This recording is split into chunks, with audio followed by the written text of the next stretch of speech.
Hello everybody, welcome into our latest live video. It is Thursday, July 3rd, 2025, the big day tomorrow, July 4th, Independence Day here in the United States. And yeah, we'll be broadcasting as normal tomorrow, for those wondering. It's a big national holiday, much like Christmas or Thanksgiving or Memorial Day or Labor Day. July 4th fits right in there with one of those day off of work kind of things. All the banks are closed, etc. But not for us. It is business as usual. But that's tomorrow when we'll be finishing the mini ITX build that we started and had some issues with the power supply. I'll tell you more about that tomorrow.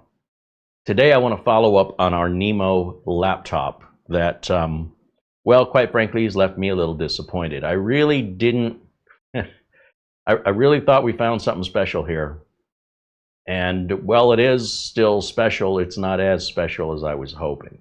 I was hoping that we were going to get American-based support that understands the technology, that is responsive and accurate. And unfortunately, we found none of that to be true. Support doesn't seem to understand what speed of drive is installed. They don't seem to understand the issue regarding Microsoft Office being pre-installed in 8 different languages. Nor do they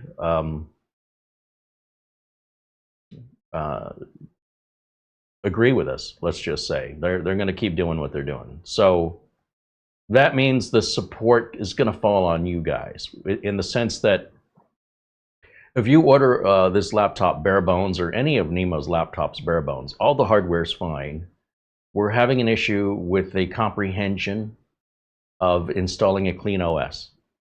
And unfortunately, they don't seem to define a clean OS the same way we do. But you can always do it yourself. So if you were to order a bare bones version of a Nimo laptop and put your own storage and your own RAM in it, you wouldn't have to worry about what we're dealing with. So there's a couple different ways we could handle this. One is we could simply return the laptop.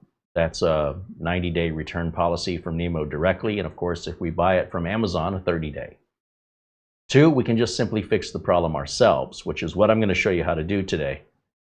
There's 2 different ways we can fix the problem ourselves. We can install Windows Fresh and Clean, as you would with a bare bones build.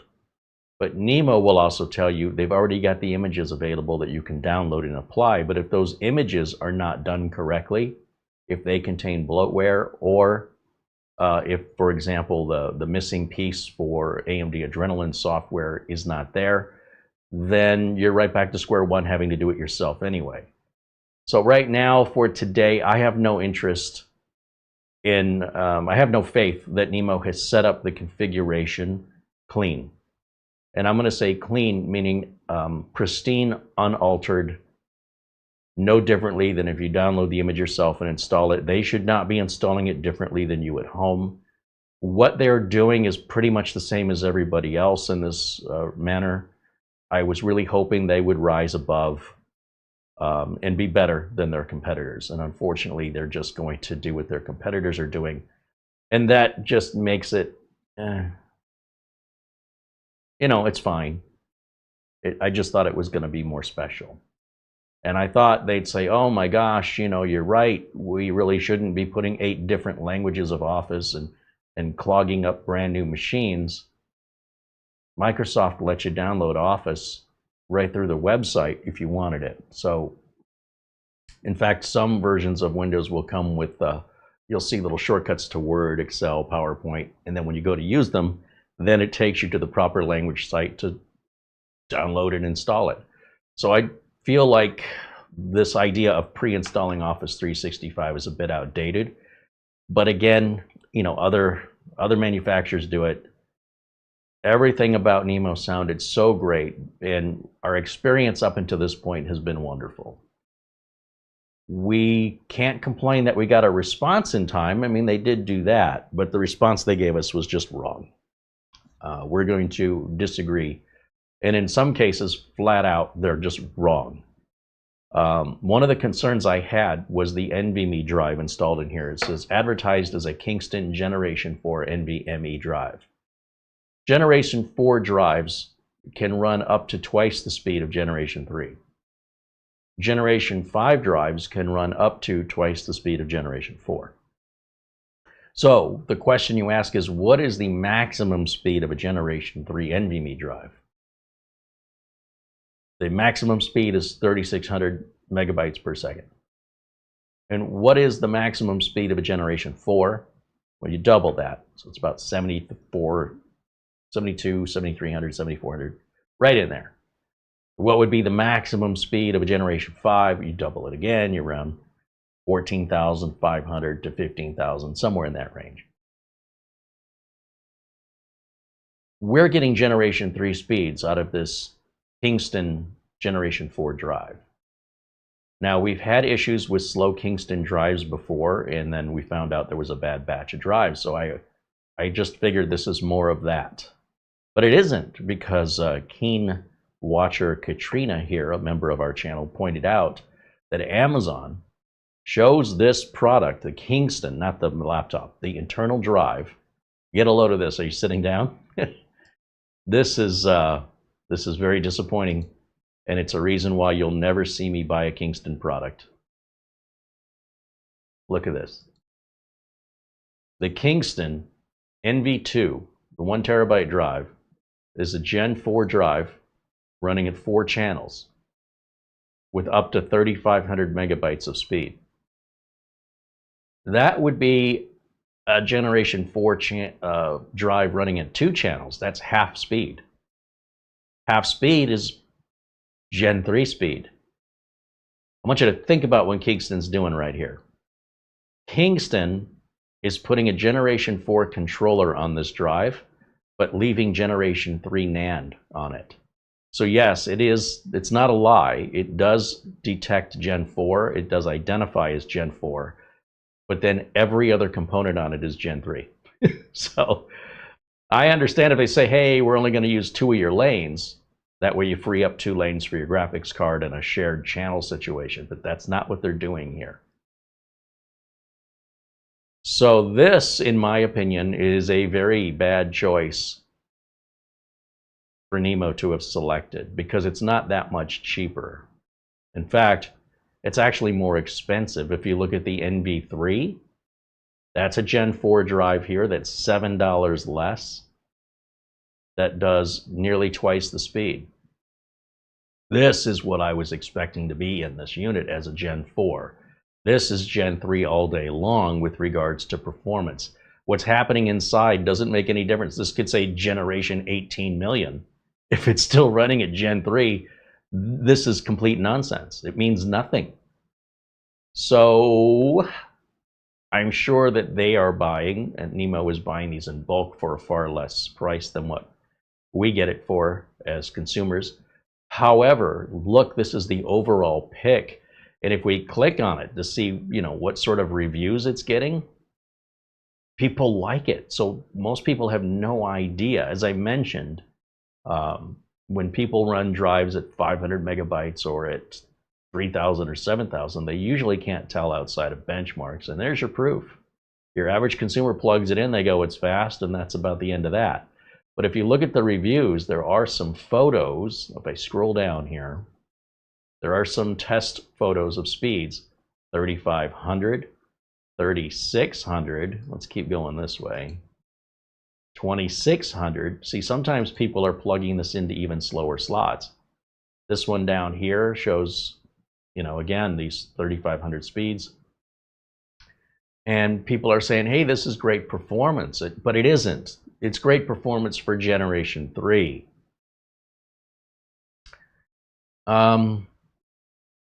Just keep that in mind. This is where reviews kind of get a little wonky when people don't really understand. They basically say, oh, well, it's running at the advertised speed. I'm really happy. But they don't understand what Generation 4 means, clearly. Because this should be somewhere between 5,000 and 7,300. So why I'm so disappointed is if we go back over here to today's video. Let's see, is it this tab here, I think? We mentioned when we wrote to support that OneNote is installed 8 times. The response that they said is the system is multi-language and it needs to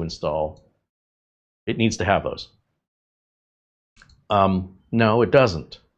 Same with Microsoft Office 365. It's installed 8 times. The system is multi-language. That is just a nonsense answer in my opinion, and I don't find this acceptable. We mentioned there's no diagram on the site or on Amazon of what speed the USB ports are. And they said, thank you for your opinion. We will improve it. This is the response I wanted to see on every issue, unless they had a valid answer. Telling me it's a multi-language system is not a valid answer. We mentioned the AMD Adrenaline software would not install, and they said it may be deleted by another install program. The buyer can contact our customer service to obtain the installation package to solve this problem. This won't happen frequently. We will continue to pay attention to this issue. So this is a non-answer. They don't really help us with this, but you know, they also aren't, they're not excusing it. They'll say we're going to take care of you. That's okay, fine. And then the installed NVMe is only at Gen 3 speeds, not Gen 4. For our standard, the SSD speed should be around 6,000 megabytes per second. Clearly, it cannot be 6,000 megabytes per second. And all they have to do is look at the specifications of the drive. They don't need... See, this is where I'm disappointed. They should know what their own parts are. Right? How is it possible I know more about this Kingston NVMe? I mean, thanks to Katrina, but by the way, it's not a big deal to just Google search this and figure out what are the rated speeds of this drive. And they're saying 6,000, and I would say if it was at 6,000, we'd be great. So when they're saying, can you do me a favor, please disassemble and check if it needs to be installed if it's been installed incorrectly, yeah, we're going to do that, but how do they think it's going to run faster than the manufacturer advertises it? So they're not even aware that that drive is limited. So again, this answer should have been, we're going to look into that, not ask me to look into it, because they're making an assumption here that the drive they're using should be capable of 6,000 megabytes per second. But if they had bothered to take 3 seconds to Google it, they would have found out. And by the way, who's the one deciding to use that part? Who's responsible in the company for choosing the Kingston NV3 drive? And why did they select that drive? Did they understand what they were buying? Or are they just simply a parts purchaser with no concept of technical knowledge? I don't know. But I have to tell you, I'm not real happy with this. I was really hopeful, very hopeful, that we're dealing with an American company with people who are familiar with their product that would give us the answers straight up without delay that solved our problems. So now that we know this, now that we have a better understanding of Nimo, I think the hardware's fine. I don't see any issue with their hardware.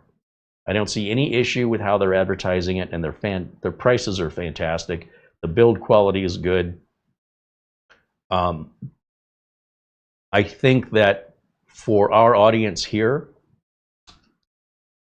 you know, when we looked at their entry-level laptop, it was fine. It was pretty basic, nothing to complain about. But when we look at their higher end, this doesn't feel like there's much value here for me personally. I feel like at this price point, I mean, calling this a gaming PC is, you know, because there's so many definitions of gaming, this would not fit my definition of a gaming PC. I would not call it that. They might say light gaming, whatever. I mean, you could play solitaire on a 15-year-old computer and tell me it's gaming, and you wouldn't be wrong. It's just not how I define it. So I find that a little misleading.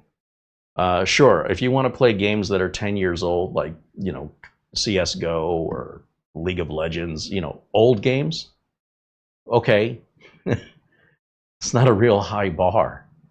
So I'm not a gamer. I don't really care too much about it, except I do feel like at this price point, it's not the value the other one is. But, you know, maybe it goes on sale. The prices change, so it's hard to say. Now, on the previous Nimo, they were really easy to get into and work on.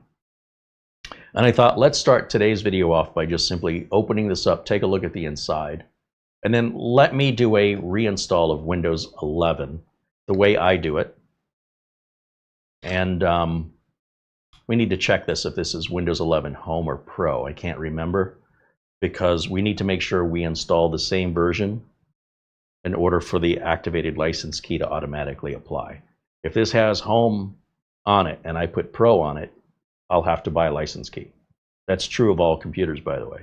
But if you put the same version on, Home to Home or Pro to Pro, for Windows 11 or Windows 10, it auto activates from the previous key that's stored at Microsoft servers. So I can't remember. I have to remember to turn this on and check it before we install to make sure I get that right the first time. Then we'll see what drivers are missing and we'll go get them ourselves, versus downloading a pre-made image, what I just don't have any faith in based on these answers. If they don't even know what speed of NVMe drive they put in there, if they don't know how to do multi-language options without putting 8 different installs in, then the technical side of this company appears to be quite limited in their technical expertise. However, it's just important that we're aware of it. If we're going to make a purchase, I want you to know what to expect. So it's not that I'm saying it's not recommended to buy. I am saying with understanding that what you're getting may be a better value if you're of the mindset that you're going to put your own RAM and storage in. You're going to be putting your own operating system on anyway, and then none of this becomes an issue. None of it. And I think the value is there. On the bare bones version of this, it's pretty hard to find a bare bones version of a laptop, outside of a framework, which is very expensive. In the marketplace, they're unique there. So ultimately, I mean, at the end of the day, I'm a little disappointed, but under these conditions, under this awareness, I still recommend them. Okay. Let me say hello to everybody joining us in the chat room. We have, our friend Buster sent an Amazon gift card. Thank you, Buster. Good to see you, my friend. There's Dustin Fuller, Eddie Casanova, and Jose Lopez. David Graham and Mark Baggett and Mark Gaines all say hello. David Graham with a $2 super chat. He says, the mini you sent me is still going fast, and I love it. Right on. Love to hear that. John Paul Bacon says hello, along with Thomas MacT and Essential Working Too Hard. Ben Laird joins us from Scotland.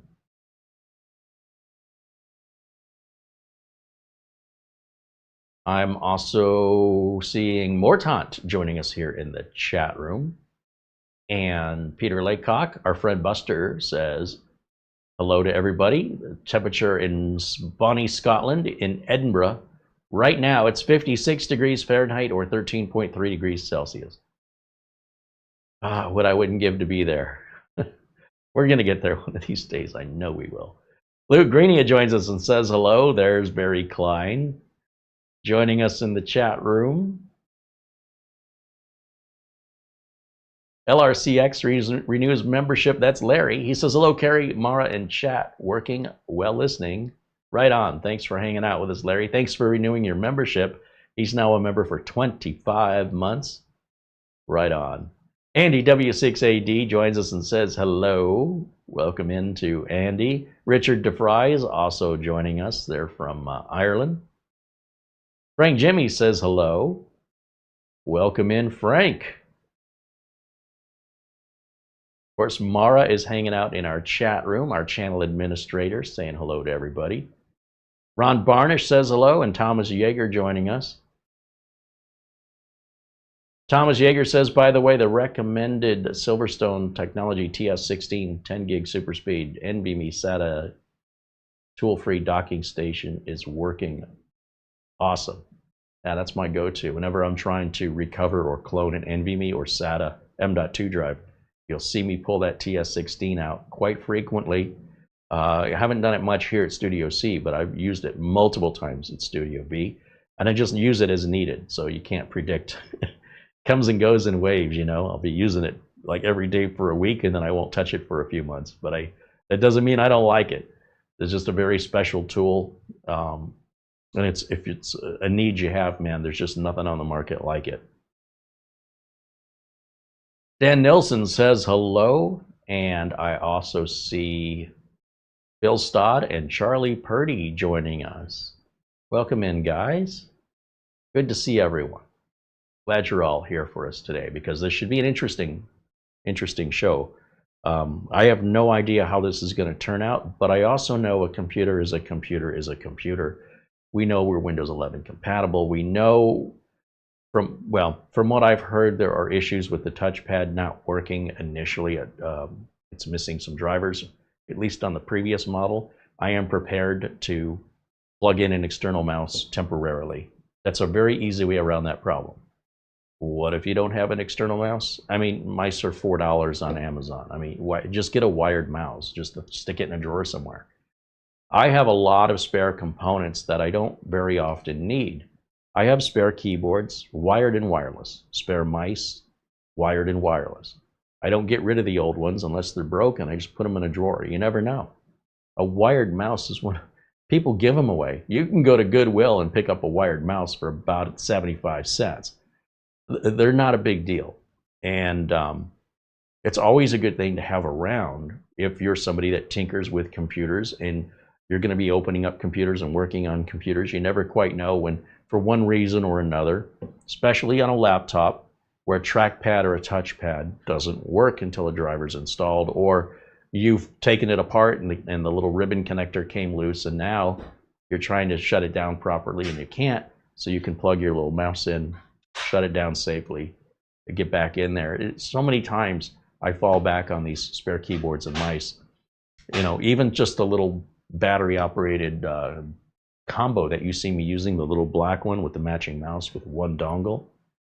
The batteries are built in. I leave them, I charge them up and leave them in a powered off position till I need them. And the batteries still have a charge months later. I can use them for 3 or 4 months before I need to recharge them. They recharge through USB, and it takes a couple hours and you're good again for a few months. So the mouse and the keyboard have their own built-in batteries. You can't change the batteries out. And it's all rechargeable through USB. There's no special charger. And the charge lasts a long time. And they're like 30 bucks or less on Amazon for that nice metal keyboard that's wireless that you see me use. Seenda, I think, S-E-E-N-D-A is the name of the company. But there's multiples. And the keyboard I use is a little like 65% keyboard. It doesn't have the numeric keypad, because then it would be bigger and I don't have a lot of room. But you pick it how you want it. Full size, 65%. They have them with RGB, black and white, multiple colors, pink, whatever floats your boat. It's always good to have a spare keyboard and mouse. And I'm prepared to potentially need a mouse on this, or to just use the keyboard to get us through the installer. Once we go to Windows Update, I suspect most of the drivers will load, but I don't know yet. We're going to find that out together. That way I can tell you exactly which drivers you're going to need. If you order a bare bones, or you had ordered one of these and you want to reset your operating system, I'm going to show you how to do that today.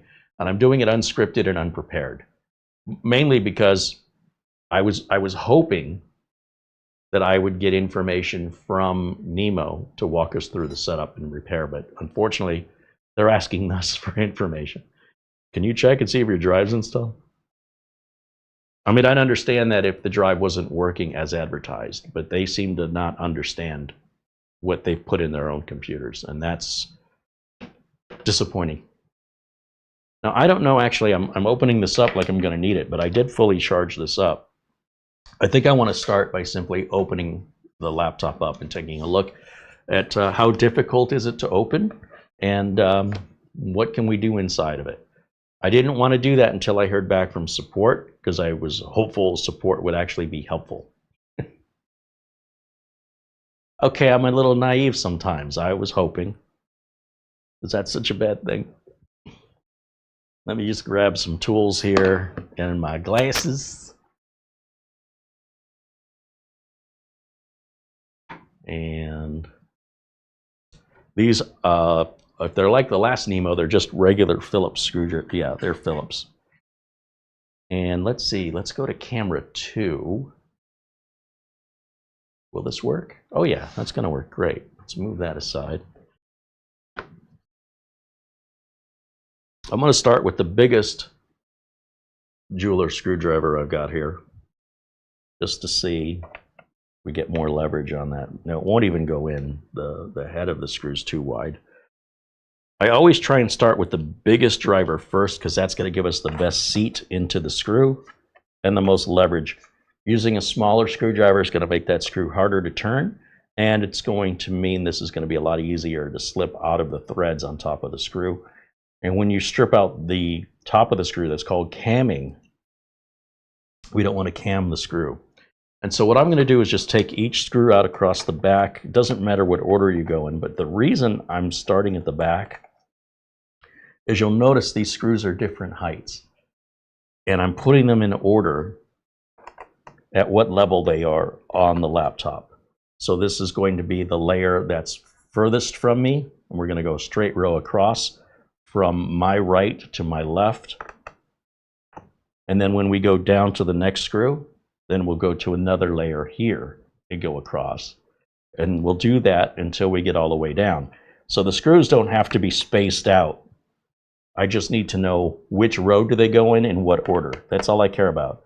And that way I can identify where the long screws go versus the short ones. Now clearly we can look at it now and see the 3 over the battery are short and the 2 over the hinges are the long ones. That's pretty commonplace. The next 4 screws, we've got 1, 2, 3, 4 right across the middle. So again, I don't know if these are going to be long or short screws, and I'm not going to remember the location of 14 screws. So I just simply place them down. I got to put them down somewhere anyway, and I just start a new row. See, now here we have a long screw that's in the middle,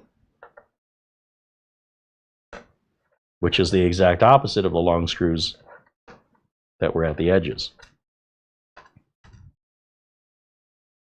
Now I'm doing this without reading any documentation. I understand Nimo encourages you, if you want to open this up, they've made it easy. And my understanding is they do have some good how-to information online, but I'm not going to do that. I'm just going to work off of my experience. Now I'm not even sure these 2 had to come out. I'm not sure yet. We'll have to look. And then we've got 4 more screws. So that has a total of 13 screws, 5 and 4 and 4. So now we're going to the row closest to me, and I'm going to set these again, another row. 1, 2.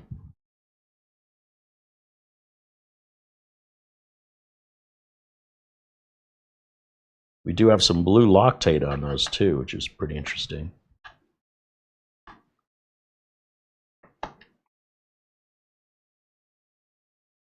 These screws here in the front are all quite shallow.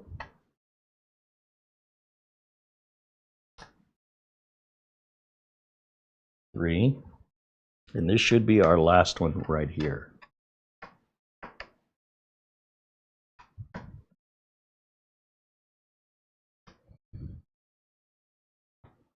Okay. So, how do we get this off? I'm going to start by just getting a finger back behind the screen here. Oh, that was super easy. All right, we couldn't ask for it to be any better than that. That's fantastic.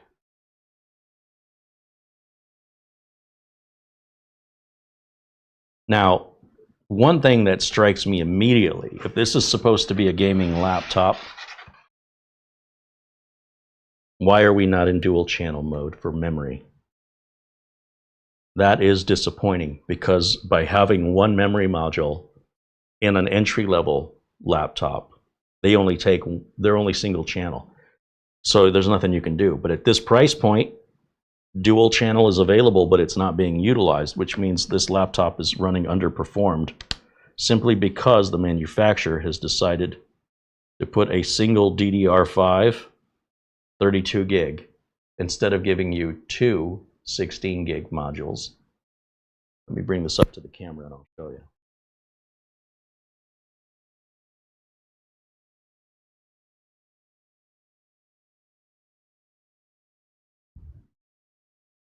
So for performance, they should have given you two 16s, but that means if you wanted to upgrade it, you would have to replace two modules. By giving you a single DDR5 32 gig module, then all you have to do is add another 32 gig module to double your RAM. So you could see that as a good thing or a bad thing, but it also means, like I said earlier, buying bare bones and installing your own RAM and storage and operating system probably makes more sense than buying it the way they're configuring it. Now here is our Kingston M2. This is our second spot for DDR5. This is our Wi-Fi card, which is easily replaceable. And above it, there appears to be, right here, another M.2 slot that goes this way with this hole here.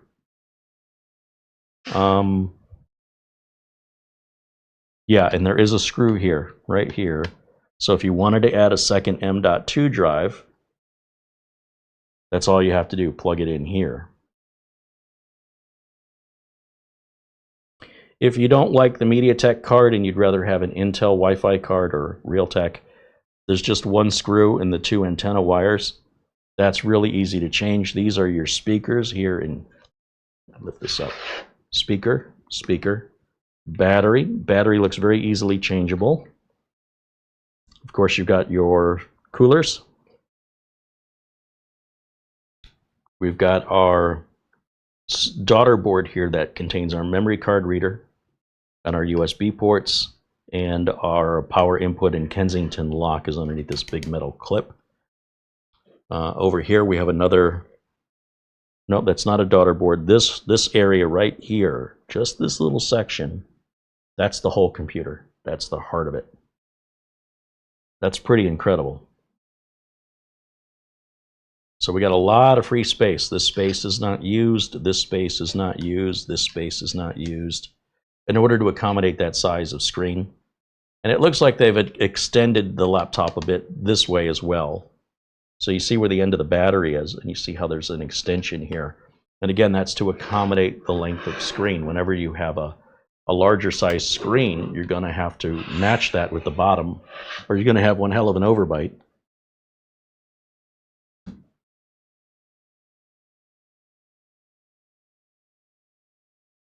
I am curious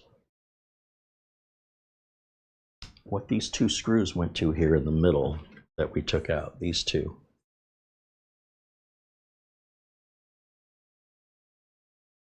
They look like they're going around the RAM here.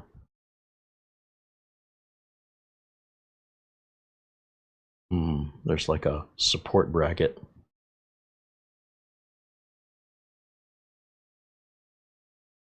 Well, those were long screws, so I'm going to guess they're going to go through the plastic and into the metal plate. Let me see one more time.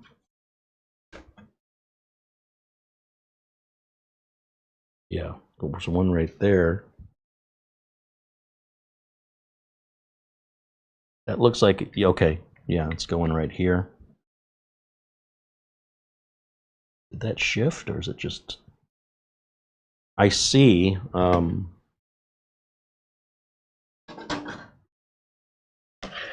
see a point right here. And where's the other side going?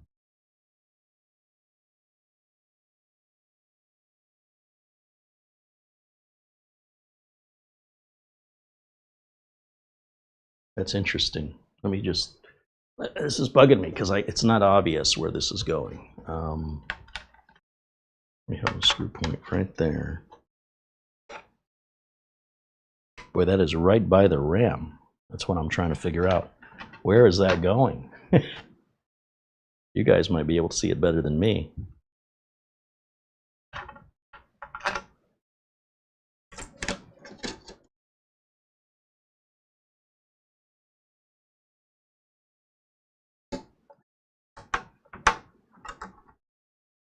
Probably helps if I turn this. Oh, I'm in the right way, aren't I? Oh, I think I've got it backwards. I think it goes this way. That's better, Carey. I'll figure it out. So that screw right there is going to align somewhere in here. Yeah, it's got to be this one. And that means this one over here is going to be somewhere along that same.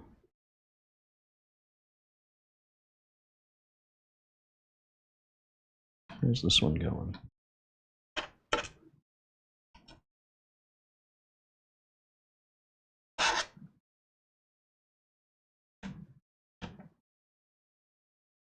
About there. Boy, it's really close to the rim. I'm just not sure where that's going.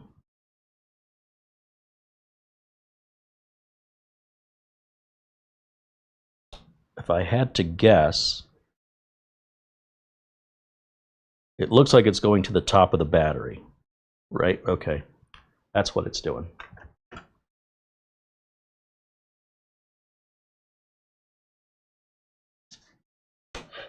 Right here over the battery, there are 2 points here, and that means if you're going to replace this battery, you got to make sure you leave these empty or you're never going to get this panel back on. So yeah, that screw and that screw, and those did absolutely have to come out, obviously, in order to take this lid off. I wasn't quite sure, because sometimes they'll hold on track pads or something underneath. It's hard to know from one laptop to another. Now, we do know that this is a Generation 4 NVMe slot right here. We just know the speed issue is a result of the drive itself just being a horrible product from Kingston, in my opinion. And let me just take this up to the camera real close, and I'll show you a close-up of what the back of this laptop opened up looks like. If I can get far enough back.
Oh, that's your Wi-Fi card right there.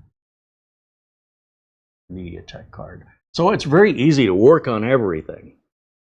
And you could absolutely get yourself a better Wi-Fi card. You could get yourself a better NVMe drive. You can get yourself better RAM in dual channel mode. And unfortunately, they don't offer it that way pre-done for you. You'll have to do that yourself. The good news is you don't have to pay for all the other stuff you need to take out, I guess, except the Wi-Fi card. But that's only probably a $20 part, if that. That's the inside of the machine. It's nice and clean. It's again, it appears quite well built. I don't have any issues there. This NVMe drive is awfully slow. We're going to just leave everything alone for now because we may end up just sending this back to Nimo. I appreciate they sent it to us for review, but I don't know that we have any reason to keep it. And I would be interested in getting a Nimo bare bones machine myself. And I think that'll be our next request. If Nimo wants to continue to work with us, I think we're going to go ahead and ask them for a bare bones machine, and we will put one together ourselves. And that will result in, having to reinstall Windows anyway, which is what we're going to do. So we're going to get an early taste of what that's going to be like right now. So let me put it back together. And remember, up here where this cutout is, that's where the hinge is for the screen. It's only going to fit in one way, but I'll try and do it right the first time. When I was trying to look at where those screws were going, I was putting it in upside down. So we're going to push down on this, and you should hear clips lock it in. And it doesn't matter where you want to start, front or back. I'm just going to take the screws in the same order. and put them in, keeping in mind that when you put the screws in down here, they kind of go in on an angle. If you put them in straight, they'll stick out by the time they stop spinning, and when you run your finger across it, you'll feel a big lump there. Take the screw back out, angle it a bit. So whereas these screws go straight down, on pretty much all laptops, the screws at the front edge go in on a bit of about a 30-degree angle. And all I'm doing is just putting the screws back in the same order in which I've removed them, and that way I don't have to worry about which screws, the long screws, go where. Or, you end up finding out the hard way, which often means you're having to undo some of your work and try again, which isn't the end of the world, but this is a bulletproof method for me. And it's one reason why I don't like the magnetic holders, is oftentimes the magnetic holders will draw the screws together, and I can't keep in order. The magnet pulls them all into a bunch. So I've had people say, oh, why don't you use a magnetic tray? No, I don't work like that, and they don't seem to grasp the concept, and they look at me like I'm not grasping the concept. And so around the wheel goes, where people with the best of intentions end up getting angry or frustrated that they're not being heard. And then when I respond to them, I'm getting angry and frustrated that I'm not being heard, that they're not listening. So it's all with the best of intentions. Nobody's recommending that because they're saying, hey, let me get on your nerves. But when I tell them why, sometimes they feel like they need a better explanation for me to get it. And it's like, no, I get it. This is my style. I'm not asking for any help to improve it. I'm showing you how I work. If you have a better way to work for you, I'm not telling you not to. And I'm not asking for any suggestions on optimizing the way that my workflow. It has been the same for decades, and it works for me. That's all. And if it helps some viewers out there understand why I do this, and maybe they want to adopt it or modify it as they see fit, whatever makes you happy, man. We're all good. So we're just down to one more screw here. I just got that one last hinge screw. Everything's going in nice and easy. It's very easy to open. I can't say that for a lot of laptops. This one is very easy to work on. Please take attention that changes or modification not expressly approved by the party responsible for compliance could void the user's authority to operate the equipment. That seems unlikely. This device complies with Part 15 of FCC rules. Operation is subject to the following two conditions. 1, that this device may cause harmful interference. To what? And 2, this device must accept any interference received. That's the standard US FCC. It's on every electronic device. So that sticker is completely meaningless. Welcome to the United States, where we have terrible conclusions to well-intended ideas that upon execution didn't work out very well. There's almost every product in California will have a warning that this device may cause cancer, because instead of determining if the devices you're selling, some might be on this FDA list and others may not with regards to the chemicals and the plastics, it's only the state of California. So what manufacturers have done is they just stuck the label on everything just to cover their butts. Whether or not that label means anything, they stick it on every single product, so it becomes meaningless. You don't know which products it really applies to anymore, because manufacturers aren't taking the chance. If California is going to fine you millions of dollars or thousands of dollars, depending on what you're making, because you did not put the warning label, well, that costs fractions of a penny, then the warning label goes on everything you make regardless. The intention was good to warn people, but the execution, it just becomes completely meaningless because it's on everything in the state of California. Okay, so let's do our reinstall. First of all, let's open this up and let's boot back into Windows and verify. I think this had Windows 11 Home on it, but I can't remember. So let me turn this back on, which, hold the power button in. There we go. And I'm getting the login. Let me grab an HDMI cable and plug it in so you guys can watch. I'm also curious how the HDMI is wired in. With some laptops, with a lot of laptops, you're not even getting HDMI ports anymore. You'll get a USB-C dongle that breaks out into like a USB type A and an HDMI, which if you don't bring it with you when you go somewhere, you're out of luck. If you forget it when you leave, you're out of luck. I like HDMI ports, especially on creator laptops, to be built in. It's one less dongle. I don't want to have an octopus of wires running to the laptop. At that point, I might as well just bring a mini PC with me. So I'm happy that they've done this, but a lot of times the HDMI port does not become active until Windows loads, that it's a Windows driver. On other laptops, you can see the BIOS and everything through HDMI. The only way we know is we test it. So let's go over here to camera 2. No, this is camera 3. And let's take a look at the desktop and see what version of Windows that we have. Email. I have an email? Okay, thank you.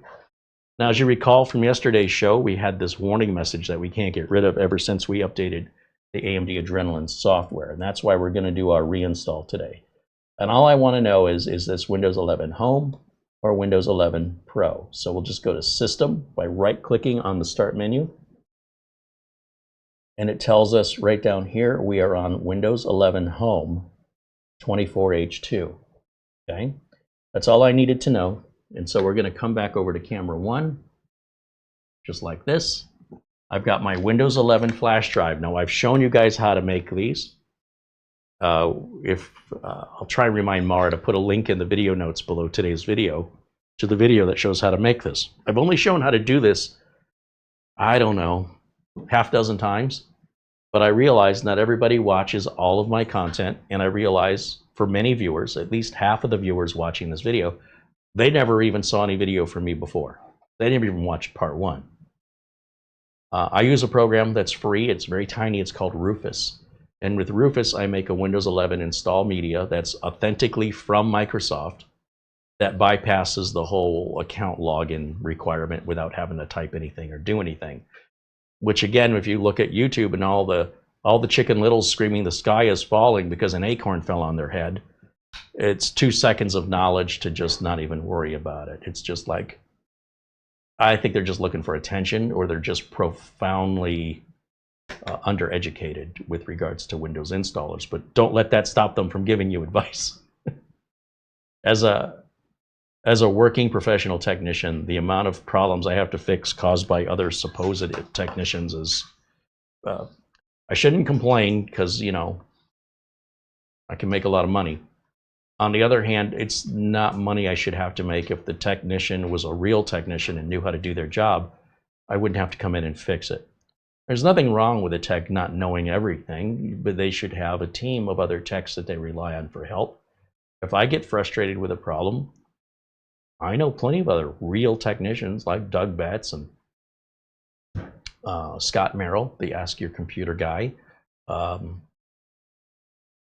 I could always ask Mike's unboxing reviews and how to. And of course, in our membership, we have a lot of computer technicians. Mark Leibowitz runs his computer shop. Barry Klein has run a computer shop, and et cetera, et cetera. Frank Jimmy. And there's no shame in asking, hey, does anybody know this? Because the last thing I want to do is leave a customer that I've charged to say, well, that's as far as I can go with it. I don't know. And now it's up to the customer to try and find somebody else on their own time.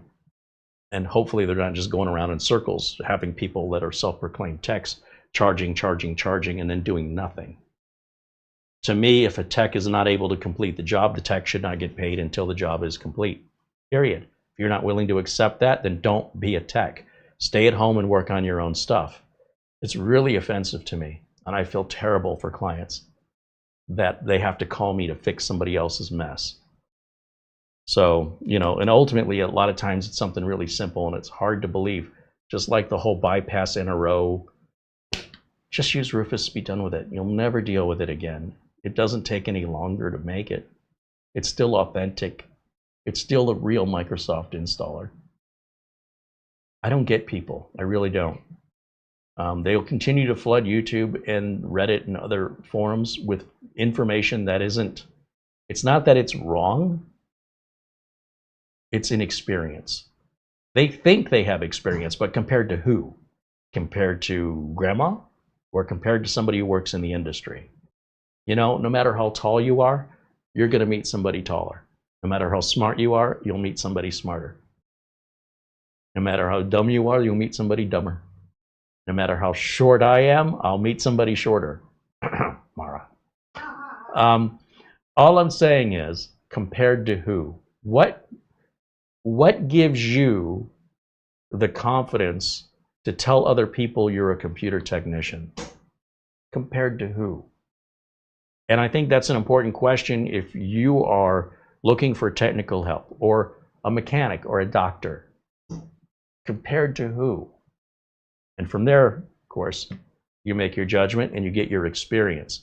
If the experience is a good one, where the work was done as they said it would be, your expectations on price and time are all met, they don't have to come back and fix what they've already done, keep that person in your contacts list and always go back to that person. If they're a mechanic, I keep taking my cars back to Subaru Mike.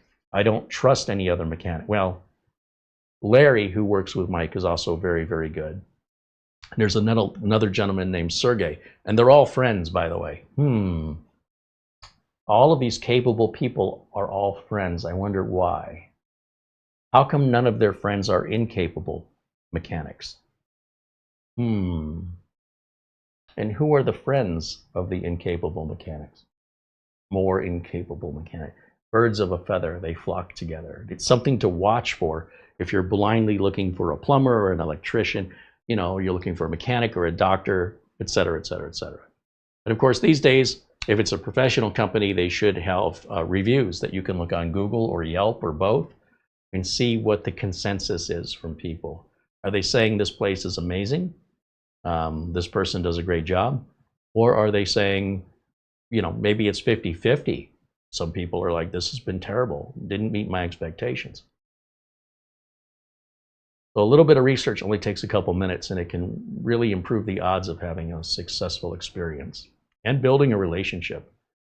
I think that in this line of work, or in any line of work that you're performing a service, be it a plumber, being even the renovation work we're having done here, we're really building relationships.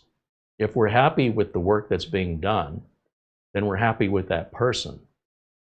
And so by building relationships with that person, we build trust and understanding, which is a lot less anxiety for both of us. They don't have to worry about getting paid. We don't have to worry if they're going to show up today. They like working for us. We like having the quality of their work at the price they charge. We like the people themselves, obviously. So at the end of the day, it wouldn't be unusual to say, hey, why don't you come over on the weekend for a barbecue or something? That's what I'm talking about, these kind of relationships that build beyond the business side of it. Now, that doesn't typically happen with me with businesses, in the sense that employees can change. I can have a great relationship with an employee and then find out the employee quit or was let go. You know, I'm not going to be calling them at home. That seems unlikely. Sometimes employees want me to work on their home computers, but that's so rare. It's not like a relationship outside of the office ever really developed. I do like them and I enjoy their company, but I don't reach out outside of that. So if I'm looking for a service, at the end of the day, what I'm hoping for, especially if this is a service I think I'm going to need again, that I make sure I keep that person's name and number, you know, even on a magnet on the refrigerator if need be. And, you know, it's a great, it takes something that maybe you don't want to do. I don't want to get the air conditioner fixed. I don't want to be ripped off or have a misdiagnosis. So you have somebody that you know and trust that maybe you don't call very often. When you talk to them, you know who they are, they know who you are, and you feel at least when they come over, I have confidence they're not going to try and sell me things I don't need just to make extra money. And these days, it's getting harder and harder to find people who don't take advantage of others, even in professional businesses, from real estate agents to mechanics to AC and plumbing, etc. And of course, computer repair. So let me go ahead and I'm going to start our Windows 11 installer. And here's the thing. I could back the drivers up off of this right now since it's already got an OS. I've got a video that shows you how to back up your drivers without any third-party software. It's just a basic DOS command or command shell command. It's really easy. But I think the drivers in this are wrong anyway. So I don't want to back them up. I want to pretend as though I have built this myself.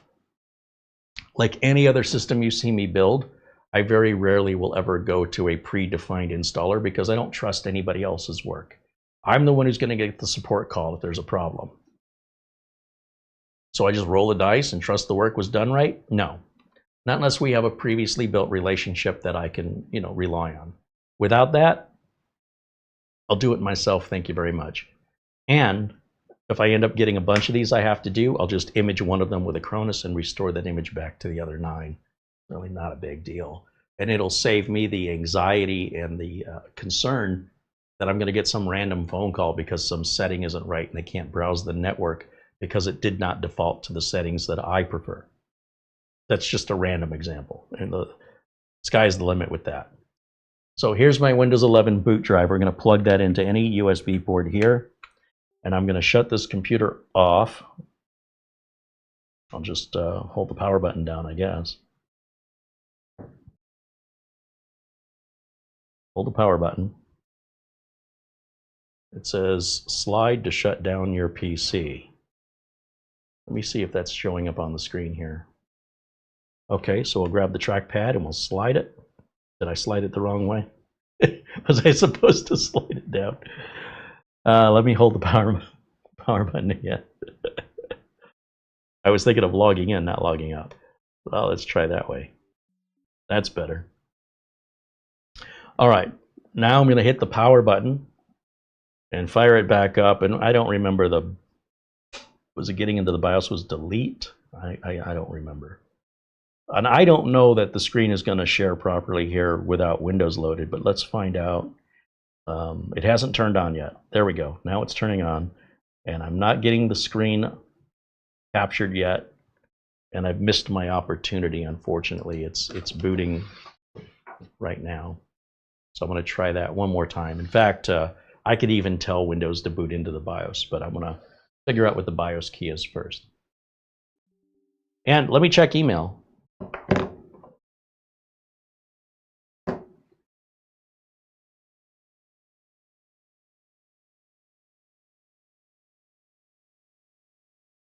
Oh, Ben Laird sends an Amazon gift card of $10. Thank you, Ben, joining us all the way from Scotland. And let's see. Let's go to start. Don't let me do this. Nah. See, here's the problem. As long as that error message keeps appearing, it's not letting me do anything else. And that's a real issue. And let me just try one thing here. I'm going to go to Windows Update. And I can share this with you now. And get rid of that. And then we're going to go to Advanced Recovery. Reset. No, I don't want to reset. We're going to Advanced Startup. That's what I want. And restart now. And then we're going to come over here to camera 1. And I'll just turn this way, and you guys can see what's going on there. Frank Jimmy said, I was an admin in the corporate world. I would have coworkers bring in home computers for me to repair off hours, and sometimes coworkers would also bring in their relatives' computers. Lucky you. Chris Johnson said, saying hello to Buster. He says, I very much enjoy being here on chat. I'm grateful to you and your kindness and good thoughts. To each and every one of you, by the way. So what we want to do is we want to go under Troubleshoot. And then we want to go to Advanced Options. And then we're going to go UEFI Firmware Settings. I could also just change my boot sequence right in here, by the way. I don't have to go into the BIOS. If we go back... we'll go back here. Where was it? Use a device right here. And that's all we want to do. We just want to use that Windows 11 installer. So I'll click on that. It says, do you want to use UEFI removable, UEFI network drive, or CD DVD? I think it'll just be UEFI removable. Let's see if when it starts up, if it's going to load our installer. And when the installer loads, I'm going to wipe out the previous install, which means everything on the drive gets erased. Completely wipe all the partitions. We're going to do a standard stock, ordinary, non-bloatware, default Windows install. Now, here's the thing I'm curious about. A lot of times the HDMI port that we've got plugged in here is not activated until Windows loads. But on some laptops, it can load outside of Windows. So let me just check our output and see if we're getting a screen. No, see, this is one of those laptops that you're going to have to be in Windows for your HDMI out to work. And I expect that. I mean, it's more and more common. So we're just going to do our normal install here where I choose English. And this is the same as every Windows 11 install I've ever done. The only difference on this one is we have, since we're not doing a brand new build, there's already a build on here, we have to erase that off the drive. That'll reset the drive back to like new with no partitions and no format. And then everything else is the same, just one change. So here it's asking for a product key. When I provide a product key, it automatically knows what version of Windows to install. But if I already know I have a product key for Windows 11 that was previously used on this, specifically Windows 11 Home, then I don't need to know my product key. I can just say I don't have a product key, which is way down there at the bottom. And then it's going to say, well, if you don't have a product key, what version of Windows do you want? And we're going to tell it Windows 11 Home, which, by the way, is the default right here. And since that's already selected, we hit Next. You've got our end user license agreement that we accept.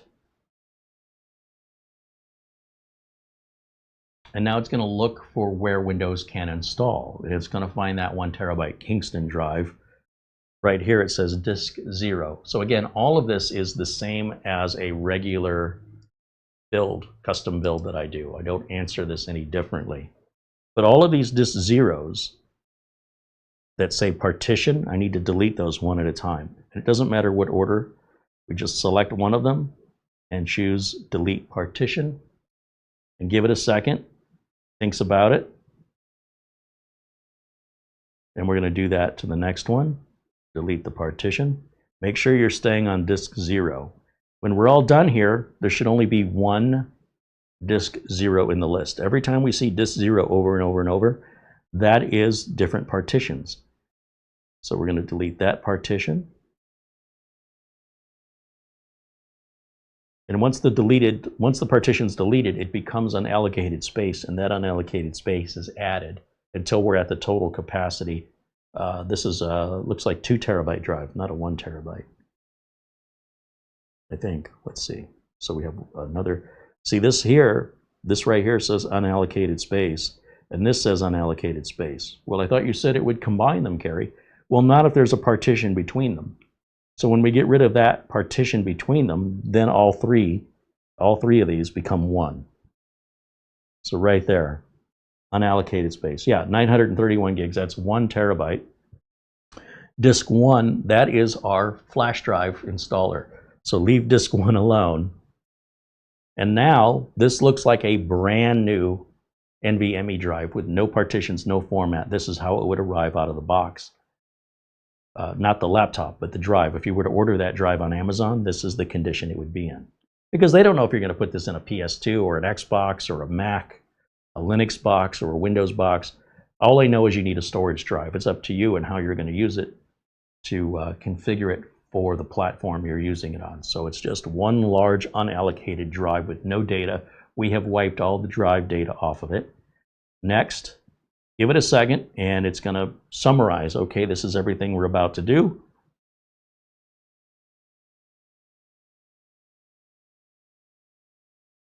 And everything looks good. This is a summary. We just hit install. And just like any other install that we do, this is exactly the same. We've done this probably well over 200 times on this channel. And it's always the same. whether we're using a used drive, which this one would be a used drive, or a brand new drive. It's just those deleting the partitions that are there step that is added. Otherwise, we do everything consistently the same. There should be no confusion. We don't make exceptions. All right, let me go back to camera one and take a look here in the chat.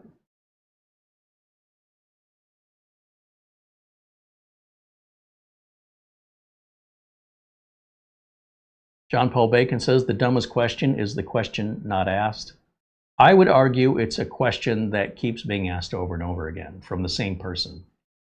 If I've already answered your question and you weren't listening, and you're asking me the same question again, it does get a little annoying, because if you didn't hear me the first time, why in the world would I think you're going to hear me the second, third, or fourth time?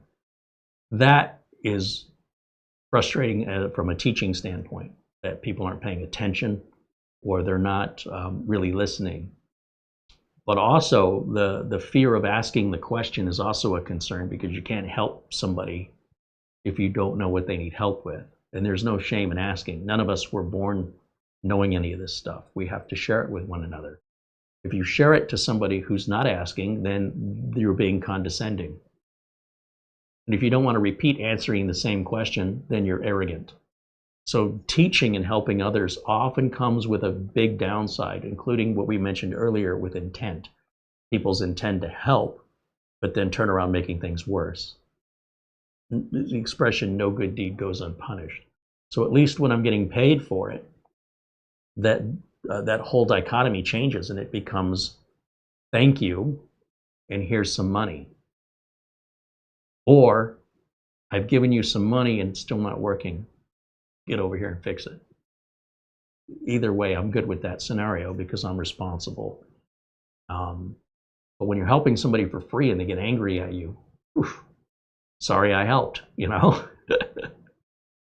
So we're on our first reboot here, and it's installing Windows, continuing to install Windows 11 Home. Greg Casabona says, Carey, I did change the PL1 and PL2 settings to 125 and 177. 177? Where'd you get 177 from?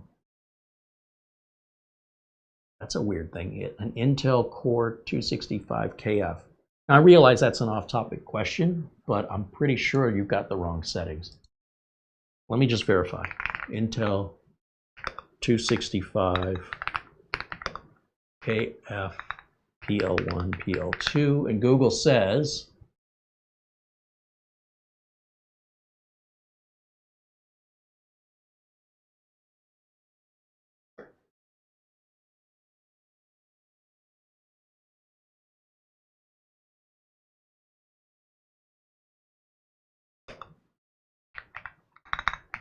I got to type the word specs. PL1, according to Intel,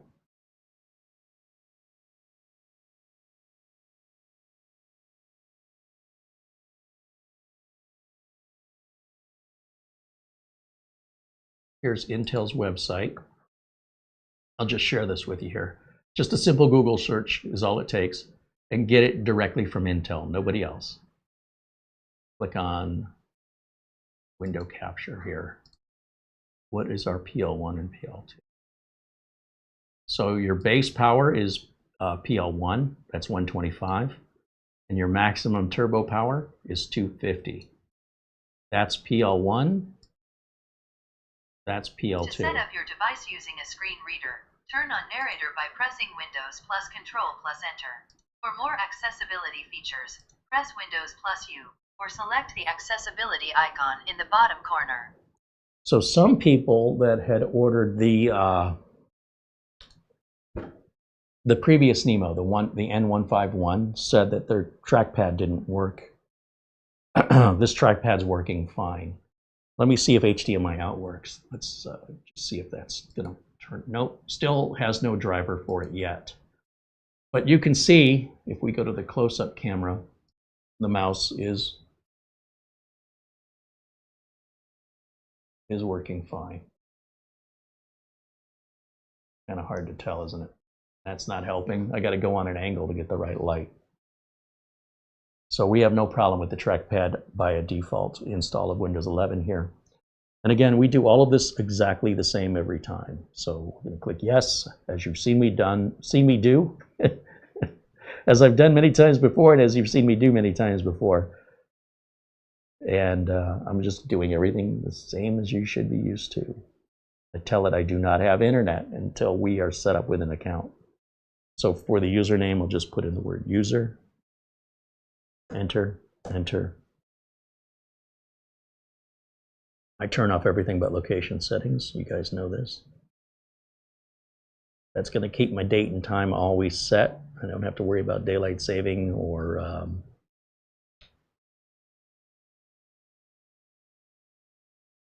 having to adjust the time as it loses minutes or gains minutes, as every clock does.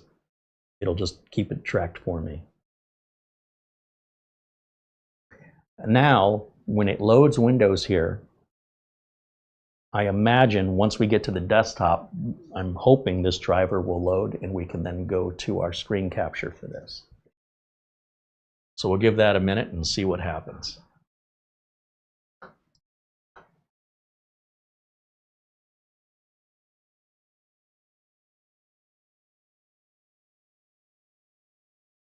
Andy says the FCC sticker on the bottom of this laptop is important. It assures us the unit will not interfere with other receivers. How does a sticker do that? That must be some magical sticker.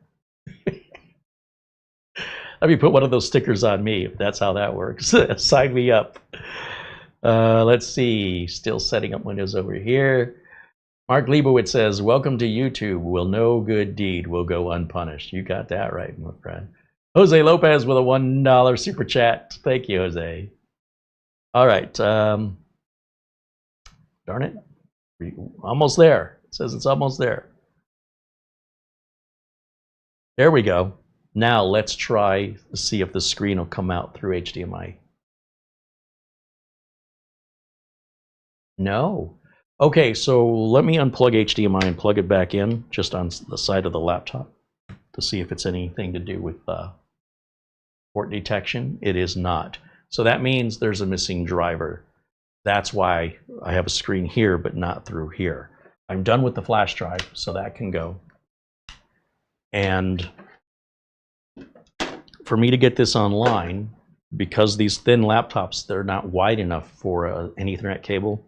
You guys know I have this USB to Ethernet adapter. You pick these up on Amazon for 15 bucks all day. It's another great little spare tool to have around if you're a tinkerer, and sometimes maybe you're having Wi-Fi issues or something like that, or you're helping set up a new computer, even your own computer, and you don't have drivers for the network. You need the network to get the drivers. So one of these comes in handy. They're only like 15 bucks, maybe 20 bucks. You just plug it into any USB port, like right here, and the driver's already built into Windows for this. Now, before I plug the network in, I just want to check the device manager and just see how many devices we're missing on a basic default Windows install. So under device manager, we have a lot of devices listed here. We're going to start right up here. Let me turn this way and go to camera 2.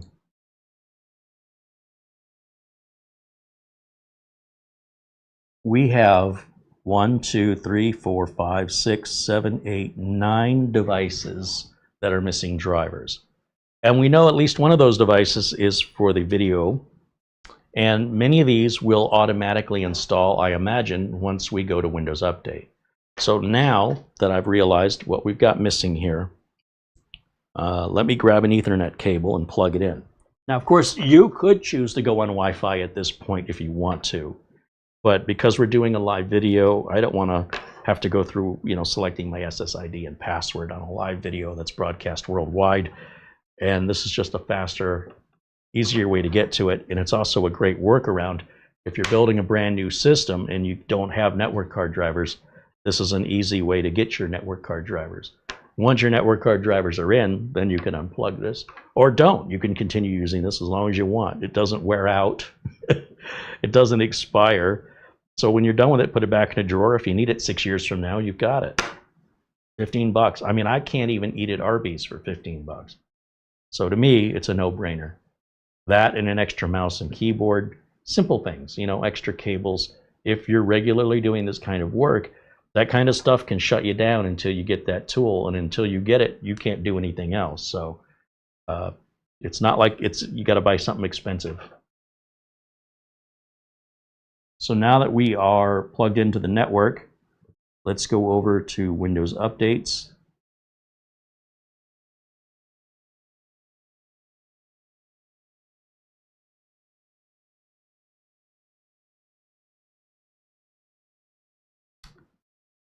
And check for updates. I'll turn this on.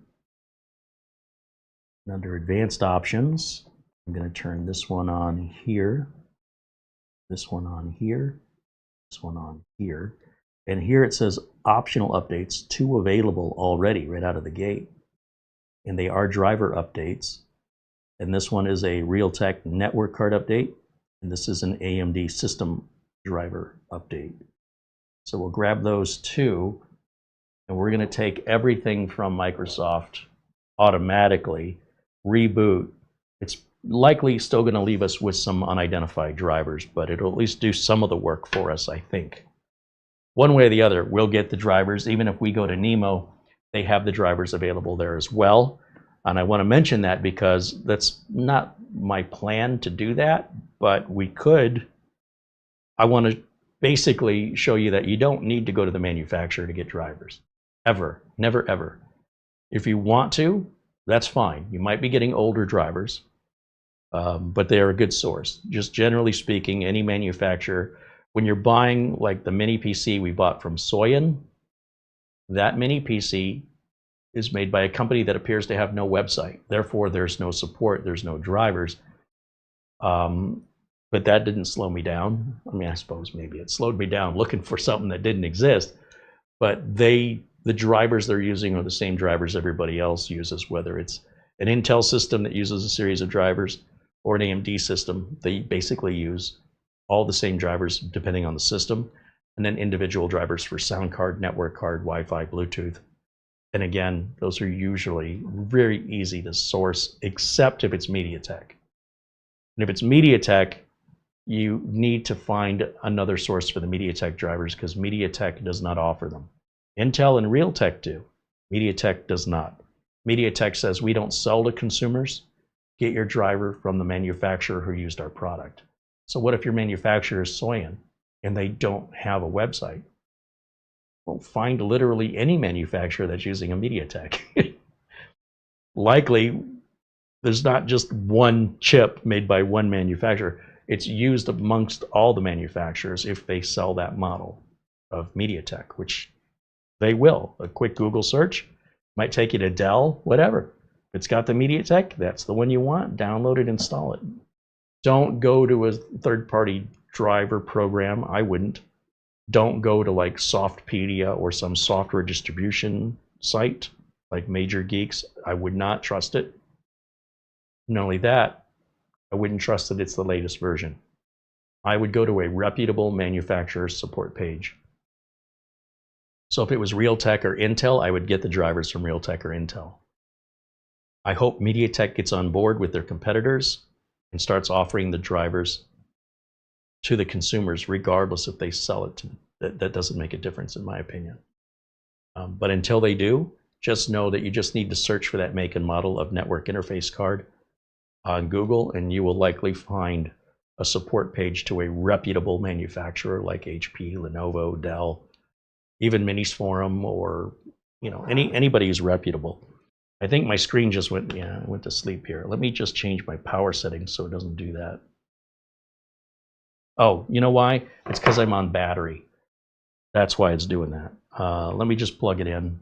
Because when it is on battery, I do want it to save my battery. I don't want it to stay on like I do when I'm plugged in.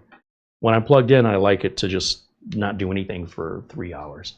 If it's being ignored for 3 hours, then it can shut the screen down. Especially when we're doing live videos here. I don't want that happening while we're live. So what I'm going to do, I guess all my cables are all going on the same side, is we'll give it power. Then let me check my power settings.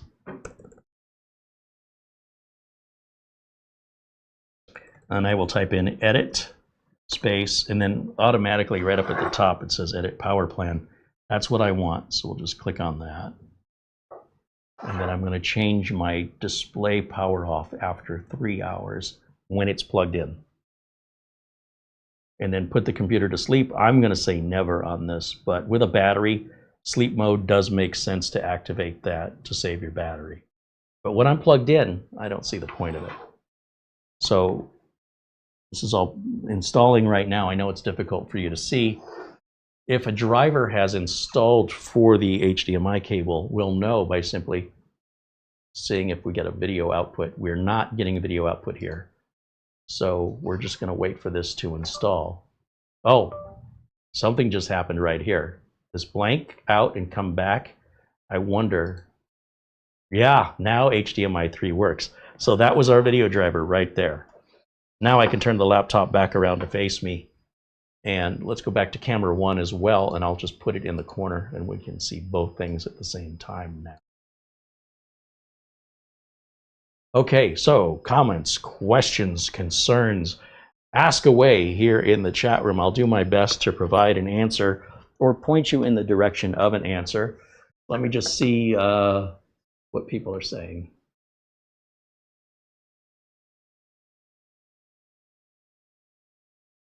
Bajin Guy joins us and says hello. Frank Jimmy said, I recently worked on a Lenovo laptop that refused to recognize a Windows 11 USB installer that I made with Rufus. It was fine if I used a Windows 11 flash drive made with the media creation tool, and that's very strange. That is strange, and I would think that there's user error there. Some way, somehow, the user, which I'm assuming is you, Frank, made a mistake. And I've been caught on this myself. So I'd have to see it, but it's not the Lenovo laptop. Yeah. And I have an email. Thank you, Mara. Mark Gaines says, Carey, I did a thing. Check your email. And with a 10-pound super chat. Jose Lopez says, Carey, what's your opinion about Windows 11 Lite? I think Windows 11 Lite is a big scam on people. And if you download it and install it, good luck to you. I will not support it. And to me, it's nothing but a big scam. Windows 11 Lite, to the best of my knowledge, is not an option from Microsoft. That's a hack that the internet made. As a result, any future updates and support, any sort of peace of mind regarding your reliability and security go right out the window. And that means every problem you're going to have, likely 9 times out of 10 will be because you ran the Lite version. So some program doesn't work, some update crashes, something's not working right.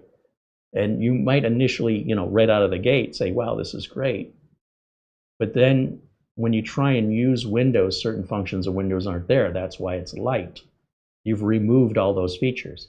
As a result, the way it's painted from the creators is, hey, this is a great gaming platform. It doesn't use many resources. The downside is it takes away so many features and benefits of Windows that it strips it. They should call it Windows 5.5 because it's half of Windows 11. And I don't mean that just in the code.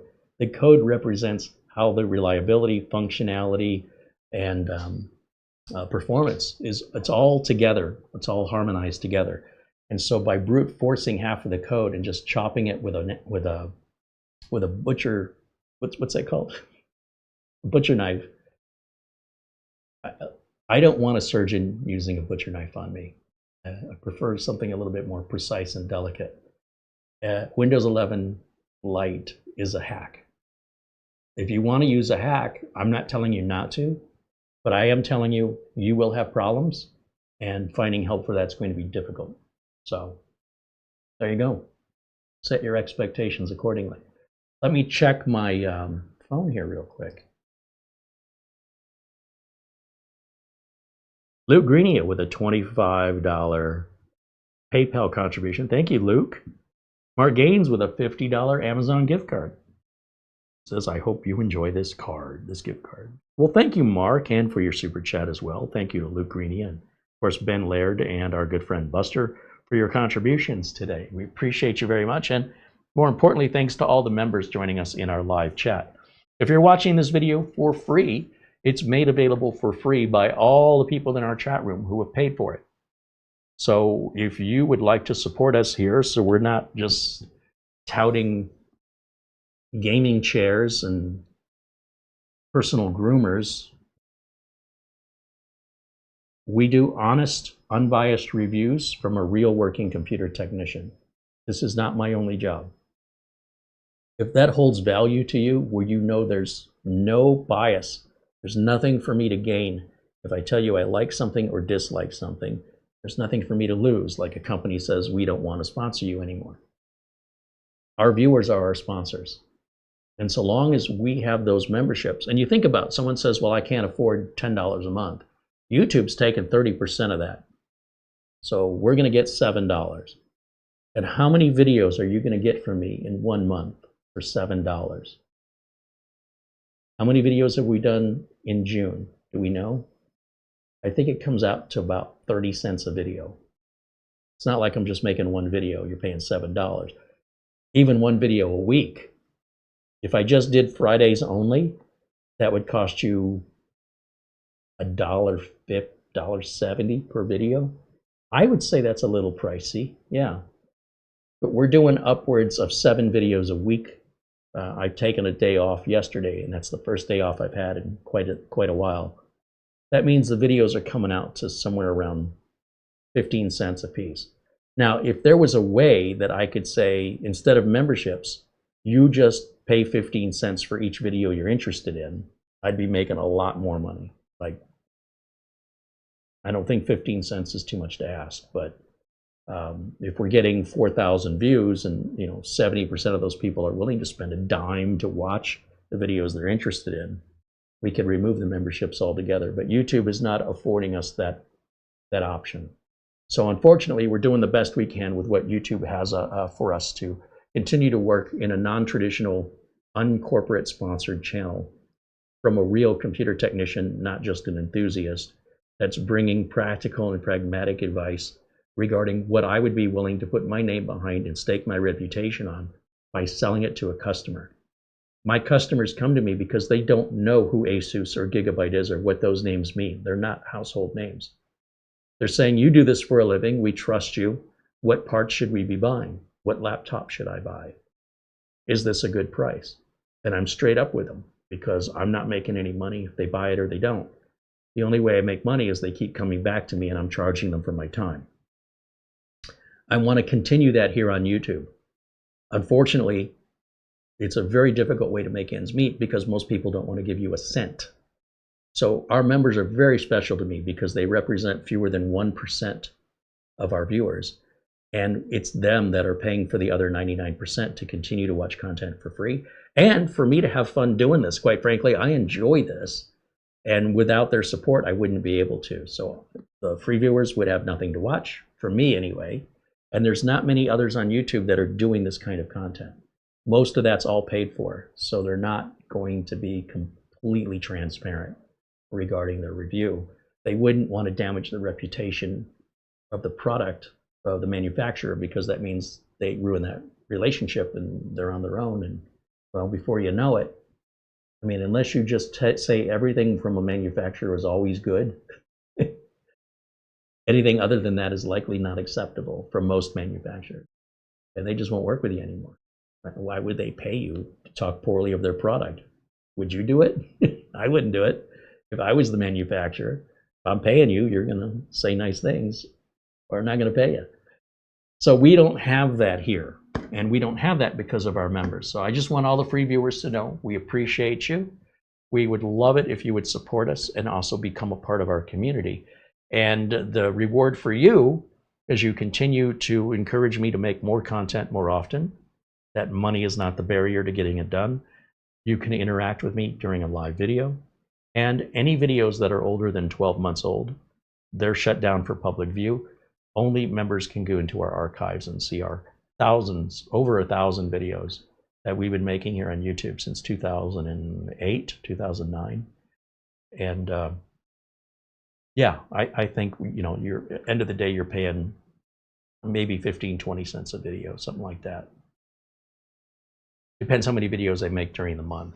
So overall, when you look at it that way, I think it's a pretty good deal, but that's what we're doing. I'm just trying to be honest and transparent with everybody. I cannot spend a few hours making a video and then not have time, not have those hours to help real clients that pay me. I'm trying to do both, and it's a very delicate balance. All right, there's our first reboot. Let's check Device Manager here and see what we've got. Looks like we've lost video on the HDMI port for some reason. I still have it here. Why did that go away? Let me unplug the HDMI cable. Plug it back in. Does that make any difference? Yes. Okay, good. All right, I'm going to right-click on the Start button. We're going to go to Device Manager. Oh, everything loaded. Every single thing. So we don't need any drivers from Nimo. That is fantastic. I don't know how they pulled that off, but well done. That means that I can now unplug, well, if I wanted to, I can unplug my Ethernet cable and get on Wi-Fi, but again, we're still live, so I'm not going to do that. But if I had an Ethernet plug here that needed a driver, then it would have been, you know, if everything were the same, it would be ready for me to plug directly in without having to go to anywhere to get any drivers. That is a really good thing. So if you're going to buy a bare bones version of this, I would get 2 DDR5 modules, not just one, to get dual channel for better performance. And then the other thing I want to try is where we had the problem was with the AMD Adrenaline software. So we're not getting that automatically. Let's start without data. And Intel chipset drivers and AMD chipset drivers, your computer will run without them. It just doesn't run as well, as reliably, or as fast. So it's in your best interest, if you have an Intel system or an AMD system, that you get those chipset drivers, and with an AMD video card, the AMD Adrenaline. So if we just go up here to our browser, in our case we need AMD Adrenaline, we'll just search for it. AMD Adrenaline. And the very first link should be from AMD, and it is. And we'll hit the Adrenaline software, which is really drivers. It says here, download software. But when you click to download the software, oh, is it not going to let me do that unless I accept cookies? Hold on a minute. Let's refresh the page. Let me close this tab. Let's close this tab. Download the software. Now it says to download the drivers. Okay, it just says driver. Nothing says software anymore. It's all drivers. Is it software or is it drivers? It's drivers. I don't know why AMD did that. Download Windows drivers. That's what we want right there. And in the top right corner, which my camera is hiding, it's downloading that file. And then when it's done, we click Open File and accept yes on the user account control. And in just a minute, it's going to open that installer. We can close the browser just to keep the page clean so you see what I'm doing and I'm not overwhelming you with information. We'll bring camera 1 back up here. And this is where it wouldn't install before. So this is the Radeon 780M graphics that's going to install. And then under added options, you should see our chipset drivers. Somewhere in here. I guess it's not here. This is the download location. If you're doing a factory reset, you can check that box. So under custom install, I think is where we'll have the option of selecting. Yeah, there's the chipset drivers. So they're there. They just don't tell you. I'm going to uncheck this box. I don't necessarily want to help AMD improve my experience. You can if you want. Doesn't hurt anything. I just, sometimes I feel like a nut. Sometimes I don't. I'm going to hit accept and install, or express install. I just let it do all the defaults. Don't try and outsmart it. Unless you're a very technical person and you understand the risks that are involved, the defaults have already been balanced for performance, reliability, and security. and your modification to enhance any one of those three takes the other two potentially out of balance. So at some point, you're giving up some security by enhancing performance, or you're giving up some reliability by enhancing performance, or you're enhancing security by reducing performance or reliability. This is a delicate balance, because if we make it so secure nobody can get into it, it also reduces the functionality and also the performance of the unit and how long it takes it to do things. Nothing is 100% secure. We're trying our best, we being the entire ecosystem of manufacturers, and Microsoft in particular, given that Microsoft is the most popular operating system in use around the world. It is a very highly targeted OS for thieves to focus on. And for people that feel like they want more control over that security and performance, Windows was not made for the people like that. Linux is made for people like that. When I see people complain that these crayons are just not good for making an oil painting, they're crayons. What part of that? So people complain, I'm using, you know, artist markers. I don't use crayons. Well, yes, if you're that level of artist, that's exactly what you should be using. You don't need to come in over to all of the crayon videos and let people know how smart you are because you're an artist or you consider yourself. I see this all the time. You'll see it in any comments of a Windows video where someone says, I'm so glad I don't deal with that since I switched to Linux. And yet they still watch the video. Well, if you switch to Linux, why are you still watching Windows videos? It's one of the strangest phenomena I've ever experienced. And by the way, you should flip it the other way. Go to a Linux video and say, I'm so glad I got rid of Linux and went to Windows, and watch what happens to you. You're going to get ostracized. It's just a rude thing to do. If it's none of your business and you don't care, you know, go do something else. Leave us alone. It's just the rest of the world. You know, there's such a disconnect from reality there. I'm going to just change the whole world by leaving a comment in the YouTube section of a Windows video about how much better Linux is, and then I'm going to win a bunch of people over. Linux users, there's a certain portion of Linux users that are basically the Jehovah's Witnesses of operating systems. I wouldn't be surprised if someone knocked on my door and said, have you tried Linux today? If you accept Linux into your life, go away, leave me alone. All right, we're going to, sorry, I cracked myself up. Launch AMD software. Yes, keep AMD up to date. Yes, we want it to auto-update. Hey, look, no more crashing, right? That means our operating system was installed properly. So there is a configuration issue. I believe the way Nimo is doing this, and despite our attempts to help them, we'll see. We'll see what they do. So here we'll just hit skip this on the AMD software, and it gives us sort of a summary of everything here. And this is our AMD chipset and our AMD video card drivers. And the video is built onto the CPU. I'm going to just close that out now. I'm going to get rid of this little silly icon down here. So I'll type in search permissions in history, scroll all the way to the bottom, and under more settings, I turn that off. I don't like the notifications down here. That's just me personally. So I click on this, and then I'll, let me get rid of camera one here.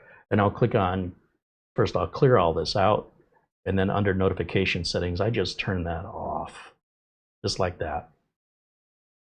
Under my taskbar, I don't like the widgets. I don't like this stuff over here. I just right click on the taskbar. I go to taskbar settings. And I'm not suggesting that Nimo should do this. These are just personal preferences I have. And then under system tray icons, whoops, I don't want Microsoft OneDrive, but everything they've turned off, I do want. And they, again, I'm not referring to Nimo. I am referring to Microsoft. I want to see all this. Because otherwise, how do I know the status of my Windows security? I want to keep an eye on this at all times. I want to see that green checkbox down there. I also want to see this. I want to know that that's installed. I want to know the status of my Bluetooth. I don't want it hidden back here. I won't see it. I'll forget it's there. So I don't like that Microsoft defaults that way.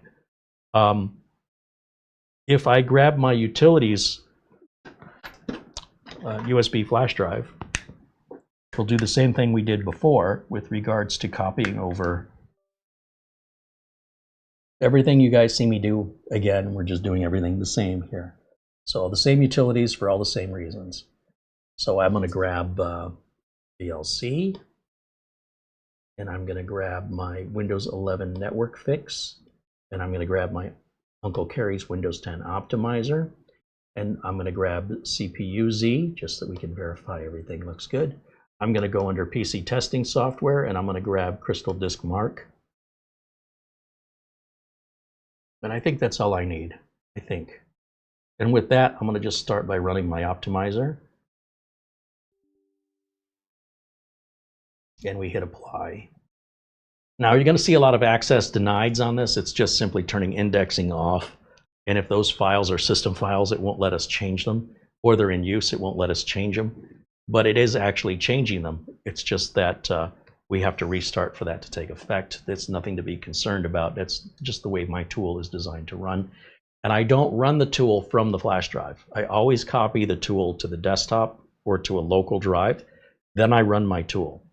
I've seen people running the tool off the flash drive and then they have issues. And I'm like, yeah, don't do that. Copy it over, run the tool. And then once it reboots, you can just delete it or put it away somewhere. I don't care. That tool is available for sale for like $7. Again, it helps support the channel. And it's a tool I designed for myself. I never intended to sell it to anybody. Too many viewers were like, can you sell that to me? Well, that's how that happened. So you know, it's not a big $7. You can use it on as many computers as you want. There's no activation. It's just a trust and honor system with regards to please don't copy and give it to your friends. If they like it, ask them to pay the $7. But we're not going to stop you if you do that. If you want to steal from me, I mean, I can't stop you. And I'm not going to punish you with activation codes and stuff. So I think there's more good people in the world than there are bad ones. And if that's the karma you want to create in your life, that's fine. And it's not my problem. But if I'm going to develop a Windows 11 optimizer and I see there's a lot of copies that people haven't paid for out there in the wild, I probably won't sell it. So I do believe that the good outweighs the bad and most people are honest. And that's why I'm not going to act like I don't trust you by using activation keys. I find that offensive. Unless you've exhibited a behavior that justifies scrutiny, I wouldn't do that to you right out of the gate. So I appreciate the same in return. That doesn't mean I get it. I do from all the members, but for the free viewers, yeah, it's anybody's guess. All right, let's go to VLC. Let's get that installed real quick. And I use this instead of Microsoft's Media Player because I don't like Microsoft's Media Player. I never have. VLC is free and open source. And if you're trying to play a media file, a movie, a video, a song, and VLC will not play it, it's not a good file. If it says, oh, you got to download a codec or something to get this to play, that's a great way to get your identity stolen and your data stolen. For a while there, it was one of the most common ways anybody ever got infected was the download codecs. With VLC, if VLC doesn't have the codec, you got a bad file, meaning that it may be an accurate file that was encoded poorly, or somebody's trying to get something from you. So I don't mess with it. Just go to another source for your file. Let's see, that's done. Let's look in our add. Let's see how many apps are installed. Let's look at the bloatware situation, as it were. So if I click here, we've got Xbox. I right-click, and I'm going to do that again. Only this time I will use the right mouse button, Carey. Right-click and then choose uninstall because I don't want that. See here, it says Office 365. That is a multi-language copy of Microsoft Office 365. You don't need 8 different language installs. This is an issue with communication and technical. There is a fundamental misunderstanding on the technical nature of Windows 11 that the people in charge of that at Nimo don't seem to have grasped. I don't know why. It's already here. You don't need to add it. This is just a shortcut, and it will automatically download the right language based on the region settings of the laptop. So this idea or this excuse, oh, it's a multi-language. Yes, 10 years ago you would have been right, but you're not keeping up, technical folks at Nimo. You're not keeping up. You don't need to do that anymore, and it's very disrespectful to the value of space that you're consuming when very few people will ever install any more than one of those 8, and they leave the other 7 taking up space and resources. So to justify that, to me, it's a little bit arrogant. So I'm a little disappointed. We're trying to help. We're not trying to embarrass anybody or shame anybody. But when we try and help and they insist they don't need it, this is evidence. You do need it. So I'm going to go ahead and remove this because I don't want it. And you'll see it's not bloatware. It comes out in like 2 seconds. Boom, it's already gone. I'll do the same with Outlook. I don't utilize or recommend that unless someone buys Outlook. So these are all just little shortcuts. They're not bloat. So they come out within the time I click the uninstall button, it's already gone. If I go to settings and under apps and look at the installed apps, this is a standard Windows 11 install. The only thing we added is the AMD software and the drivers. So I don't want this Microsoft family. You might want it. I don't. It's just a little shortcut. It comes off real quick. Media player, well, we're replacing that. We already have replaced it with VLC. So we're going to take that out. And again, very quick. It's not bloated. I don't want Microsoft News. I'm going to take that out. I personally don't use Microsoft Teams, and if I did, I can download it for free when I need it, if I need it, so I'm going to take it out.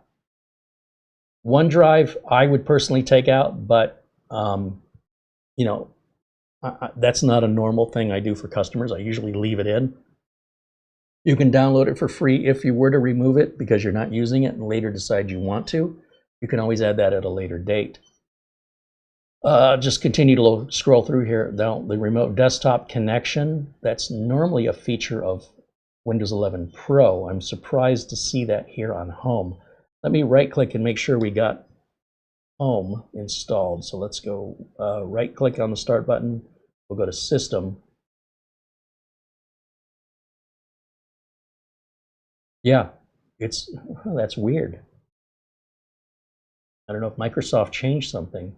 Are we activated? Remember, we never put an activation key in, remember? It's already activated. So just like I told you, Microsoft stores that key to the serial number of this computer. So when we go to Windows Update, it says, I remember you, and you have Windows 11 Home registered with this computer. But if I put Windows 11 Pro on here, that won't happen. It'll just say, you need a key. It doesn't, it'd be nice if it said, you already have a key for a different version, but that's not how Microsoft currently functions. It's all done silently. It never talks to you. It never told us it gave us our activation key back. It never told us it reactivated. Likewise, it would not tell us that you do have a key, but it's the wrong version of Windows. So you're on your own on that. So that looks good. Back over to our apps. Where was I? Installed apps.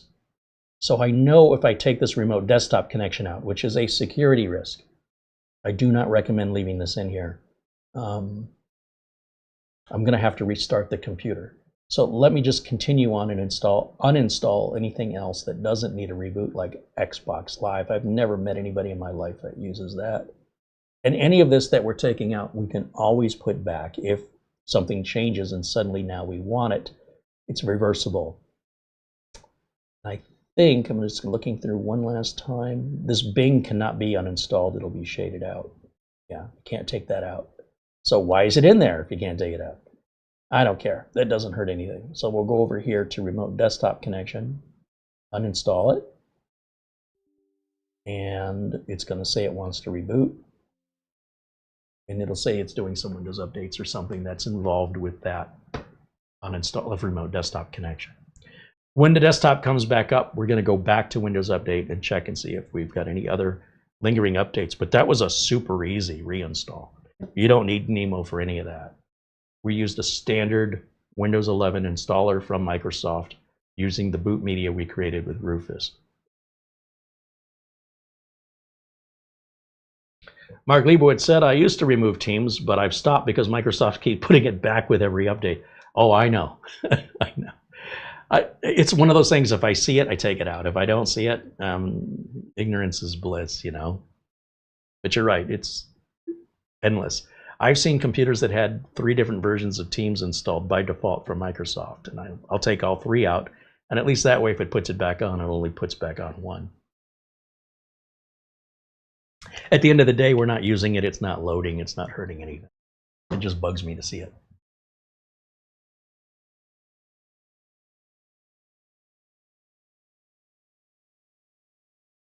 Jose Lopez says, that's why I care of your knowledge. Thank you for your opinion. Well, you're more than welcome. Thank you for asking your question.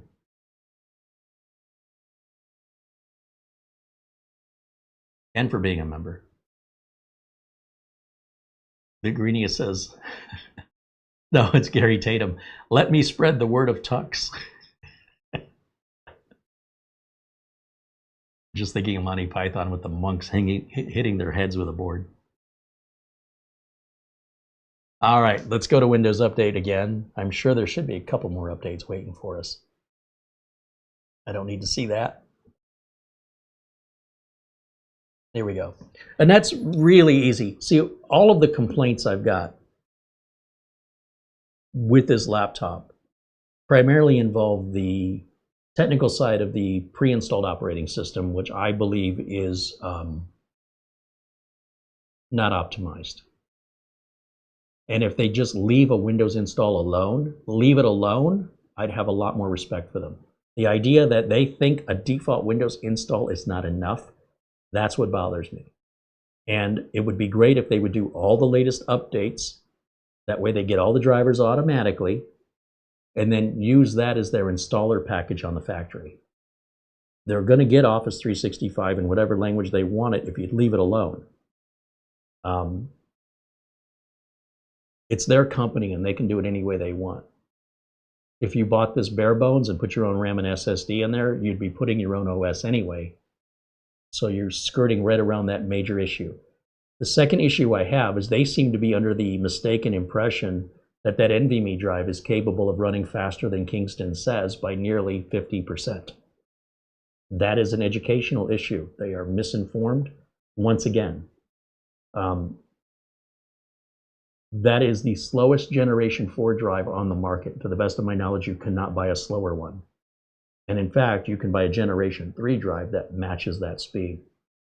So I don't get it. And I don't understand why the manufacturer wouldn't have what I consider to be very basic information. This isn't like you got to be a super nerd to do a quick Google search on a product identifier to see how it's spec'd out. Just like I looked up the PL1 and PL2 settings.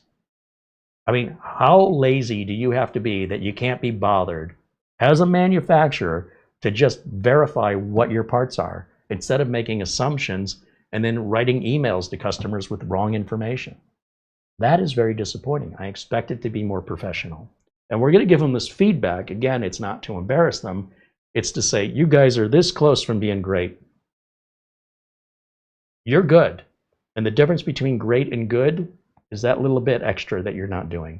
And if you fix that little bit extra, oh, you'd really be shining above the competition.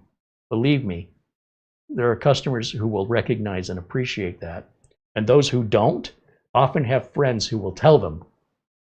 They'll say, oh, you got to get one of these over here because they're better. They go to a friend for that. Your average computer buyer doesn't know any of this stuff. They don't want to know. But they also have friends that advise them that they trust. Just think about it. So this, I think, finishes our updates. And one final step that I do that I've never seen a manufacturer in my life ever do is clean up the drive before you ship it. I mean, is this rocket science? You go down here to the search bar, you type disk cleanup, press enter, click clean up system files, because you're shipping a dirty computer effectively. If you're not doing this, and again, I've never seen a manufacturer that's ever done this, they all ship dirty computers. So if you look, we've got all these check boxes that we need to check. And in my opinion, you check every one of them. Whoops, all the way down. And as I check the box, this number gets bigger and bigger. We're at 3.18 gig out of a 1 terabyte or a 1000 gig drive, using space that we don't need consumed. It's not doing anything for us. Let's just blow it out, get rid of it. That's the way I see it. And one day I will see a manufacturer actually do this before shipping, and I will be blown away. Every one of you watching this video, if you've not done that or you haven't done it in a while, you could free up a whole bunch of hard drive space that is being taken up by things you don't need, you don't use. They're all just Windows toys. Think about it like a child with toys that's not putting their toys away. Windows does not clean up after itself very well, nor do the applications. So all these files build up over time, and if you don't do this or you've never done it, you can free up as much as 60% of your hard drive space. I've seen it, where somebody's had a computer for years, never did this, and one of the first things I do is I run it. And say they got a 500 gig drive and there's 150 to 200 gigs of temp files. Holy moly, it takes a long time to run, but all of a sudden they have all this drive space back. It'd be nice when you ordered a brand new computer if it was clean. That's all I'm saying. But I've never seen a manufacturer. I'm not going to hold Nimo up to that because they're not, compared to who? Like nobody does it. So you as an end user, that's your responsibility. And that's likely not going to change for one reason or another. I also need to run my Windows 11 fixes. We can do that right now at the same time. And this just fixes the network browsing issue that Windows updates have, for security reasons, locked down. And what I'm going to do is just highlight this command right here, press Control-C, and I'm going to go to PowerShell and run it as an administrator. And then once the prompt comes up, I press Control-V and Enter. Control-C is copy, Control-V is paste on your keyboard. C and V are right next to each other. That's why we're using V for paste. C for copy seems pretty obvious, right? And then that's the first line, and then the second line is right here.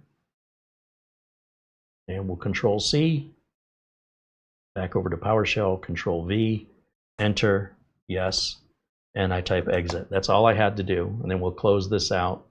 And now I will be able to browse my network without errors, authentications and things, which, for a home user, it's fine. For a business, maybe not.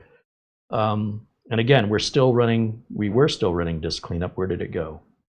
Did it finish already while I was doing that? Let's check. Yeah, it looks like it cleaned it up. There's always going to be a little bit left over, and it likely isn't going to clean any further. Programs like CCleaner, Glary Utilities, IOLO System Mechanic, they're all obsolete tools. They're just, from my personal experience, they don't really do anything. They're selling you an idea. And if any of you can prove to me a before and after of a system being improved from running any of those utilities, things are faster or things are more responsive or more secure, I'd love to see it.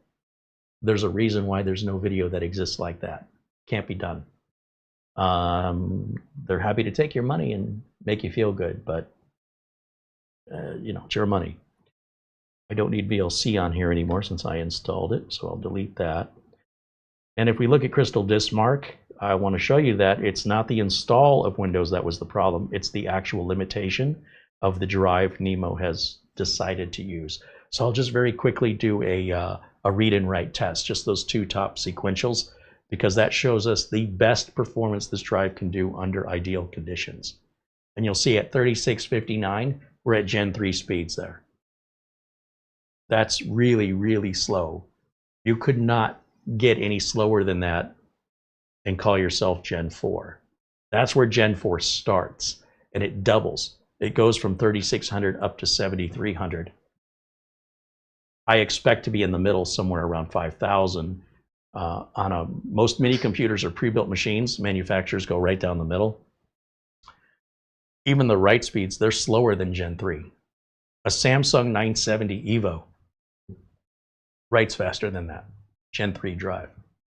So this, I think, is a mistake. I think who's ever in charge who's deciding this configuration at Nimo is not being audited by somebody. They're believing whoever made this decision, it appears that somebody at Nimo just takes their word for it and that nobody is auditing or double checking the work that that employee is doing. Because this employee, whoever is responsible for deciding that drive goes in this laptop, whoever is responsible for deciding we're going to put one RAM module in instead of two, they are damaging your brand. They are bottlenecking the performance of this laptop by putting one and by choosing that NVMe drive that's running at nearly half the speed everybody else's does for the same price, and the RAM being in single channel mode is also bottlenecking the performance that this machine is fully capable of by not breaking that into 216s instead of just 132. So again, I don't think the person making these technical decisions is having anybody double check their work. I think they just believe them and they don't know any better. And this is often in manufacturing. You know, the people who market the products and the people who sell the products, they're not technical people, generally speaking. They know buzzwords and they're being told by a technical person somewhere down the line.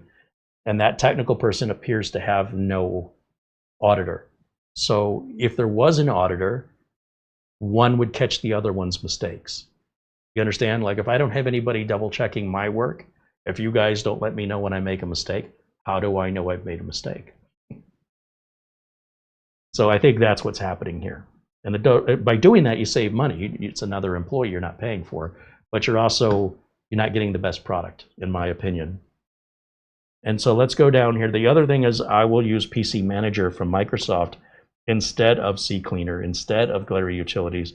I just type PC Manager right down here, and you'll see this. Give it a second. This opens up to a free application in the Microsoft Store.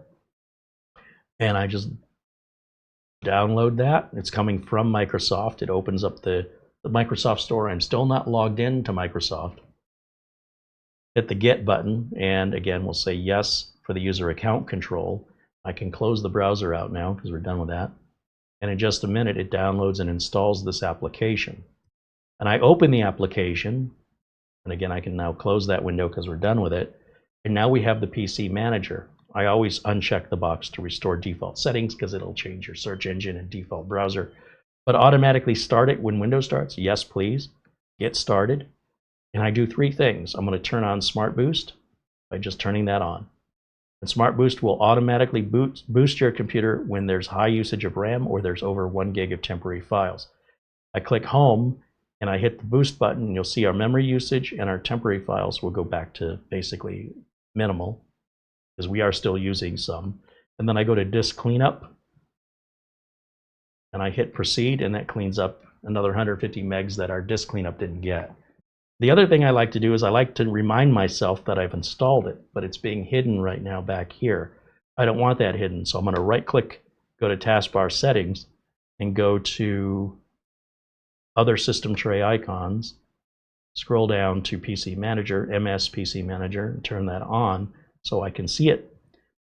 Because I've never seen Auto Boost ever work. I've gone in here on clients' machines, and it says they've got 5 gigs of temp file or something. And I'm like, well, I thought this was supposed to run after 1 gig of temp files. So I still turn it on, but I still audit it and I check it from time to time. And that's pretty much how I set up and install Windows 11. We can empty the recycle bin and we'll restart for all of our changes to take effect. And like this install WhatsApp, that's advertising. It's not even something you uninstall. You just remove it. That's all there is to that. So none of this is bloat. That's what I'm trying to tell you. Having 8 versions of Office 365 and 8 versions of OneNote, that is bloat. And I'm very disappointed to see that. And I'm even more disappointed that they justify it. That's just lack of knowledge. As a reminder, this does have a webcam up here. Did we get the webcam driver automatically? Well, there's an easy way to find out. One thing I really like is you do have the shutter, the privacy shutter, so it blocks the camera. So it doesn't matter if somebody turns your camera on, Like let's say you got a virus. These files, by the way, they would be huge. You'll get emails all the time. Oh, I've gotten your video from your computer. Nobody's got your video from your computer. It's the dumbest thing I've ever heard. But you still might think, what if, you know? So just close the shutter. It's like putting the lens cap on. You can record all you want with my camera with the lens cap on. I can tell you right now, you're going to get nothing. So if I open the privacy shutter up, I don't know how you can tell. Okay, so there's a little red dot that appears when the shutter's closed. And when I open it, the red dot goes away. So the red dot doesn't mean it's on. You'll get a blue light that comes on that tells you when the webcam's on. How do we check the webcam? You could literally go to a browser and say, test my webcam.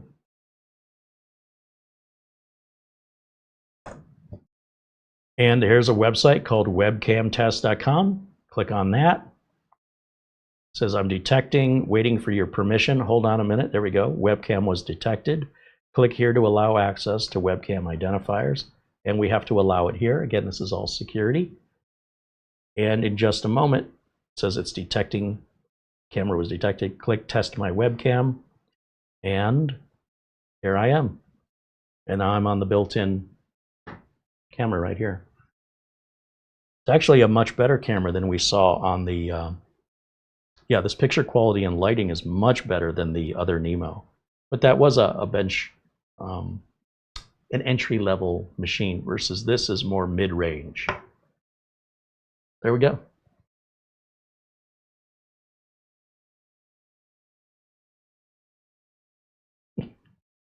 Don't mind me, I'm just amusing myself. But clearly we got the drivers automatically through Windows Update, even for that, as well as our sound is down here. Everything is happy. And if I unplug my Ethernet USB adapter, we should get the globe to attach to Wi-Fi. That verifies that Wi-Fi drivers are installed in all of our networks. All of our Wi-Fi networks are detected. Super easy. You couldn't really ask for a machine built with more compatible parts than what you can get automatically through Windows Update. That makes maintenance of this, any rebuilding, super, super easy, as I've just demonstrated. So it's not perfect. And if Nimo would fix these things, we'd love to see that. If they're not going to fix those things, we'll be aware of that when you buy it. And again, if you buy bare bones, you'll put your own RAM in, solving the dual channel issue. You'll put in your own NVMe drive, solving the speed issue. And you'll put in your own operating system, solving the bloatware issue. After that, you're good to go. And if Nimo did that for us, so that you didn't have to, and offered it as an option, that would be even better. People like options. Okay, any final questions for me? We're just at our 2-hour mark today. We got done everything we wanted to do. Everything worked great. No more error messages. No more bloatware. It's clean. It's optimized. If anything, we could change that NVMe drive out to even a middling Gen 4, which would give us 5,000 to 6,000 megabytes a second.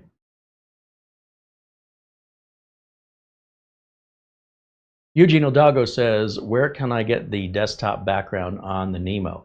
That's not a desktop background from Nimo. That is a Microsoft background from Microsoft Bing. So usually that happens automatically, but you could also just type in Bing wallpaper in a Google search, and that should pull up the Bing wallpaper app, which is free, and it has options, so they change the wallpaper every 24 hours. Google has a similar Google wallpaper changer, and it does come in automatically through Windows updates. If you don't have it, it doesn't sound like you've got all your Windows updates. You'll know you've got it because on the screen right here, it says there's more information about the, where's my glasses? I can't read it. Yeah, there's more information about the image. If I double click learn more about this picture, oh, I've unplugged it from the network. Well, never mind, but that's what that is. I didn't put that on. Microsoft Updates put that on. And you should have it if you've got all your Microsoft Updates. And you can add it manually if you choose to, as I just described. So there you go. John Paul Bacon says, great stream as always. Take care. Right on. Thank you, Paul. John Paul Bacon. Luke Greenia says, I did not have PC Manager, but I do now. Yeah, I strongly recommend it. Mark Leibowitz telling Eugene, Windows Spotlight, oh, that's the name of it. Windows Spotlight is the default background in Windows 11 build 24H2. I think it's also the default in build 23H2 and the latest build of Windows 10. So it sounds like Eugene's not getting his updates.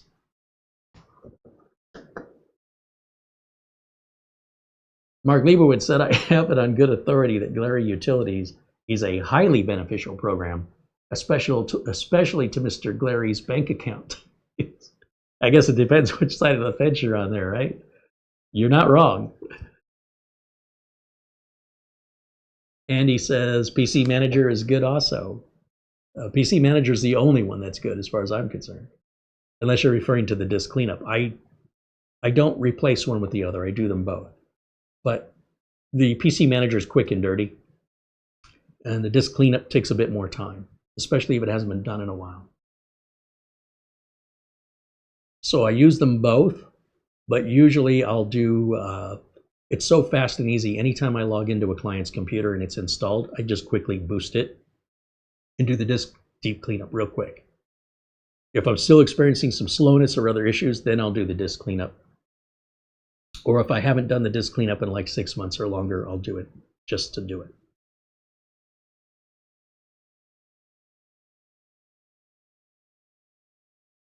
Mark Leibowitz said, dirty computers? Yeah, a lot of alleged pros don't clean up after themselves. You should have seen the network I worked on today. It was a mess because nobody ever took the deadwood out.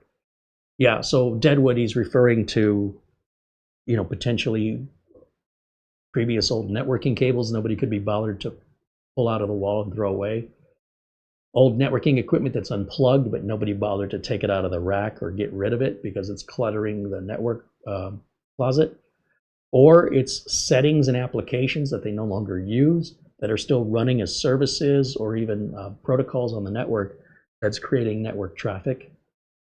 We would call that deadwood.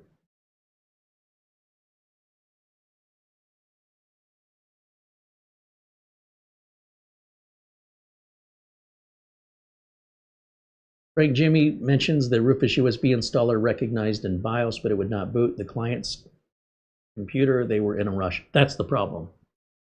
Yeah, if you're in a rush, that's where you're going to make a mistake. I had a discussion with Pete. Pete's the creator of Rufus. And Pete is very adamant that his tool doesn't have problems the users do.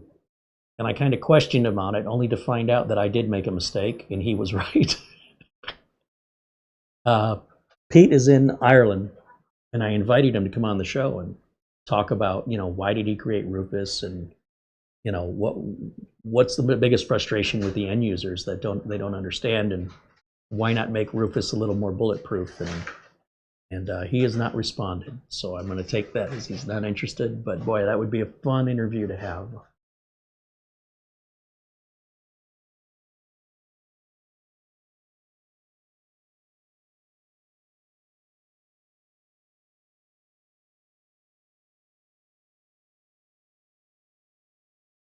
Patrick Manny says, does that boost function in PC Manager really work?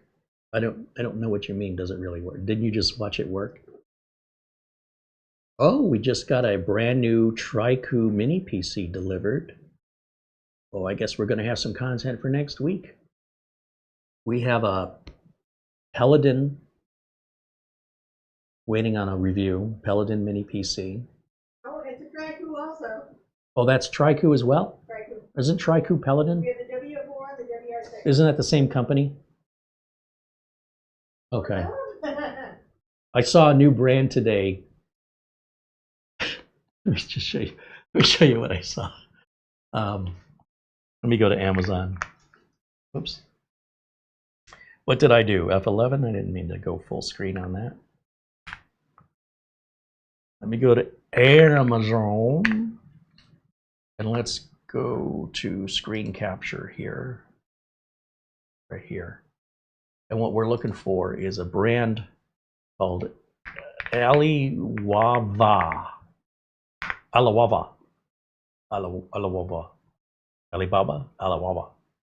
So anyway, I was looking at Alibaba Wava. I never heard of them, and I'm like, what is this? And they make mini PCs, among other things, like projectors, as you can see. And I thought, oh, maybe we should review them.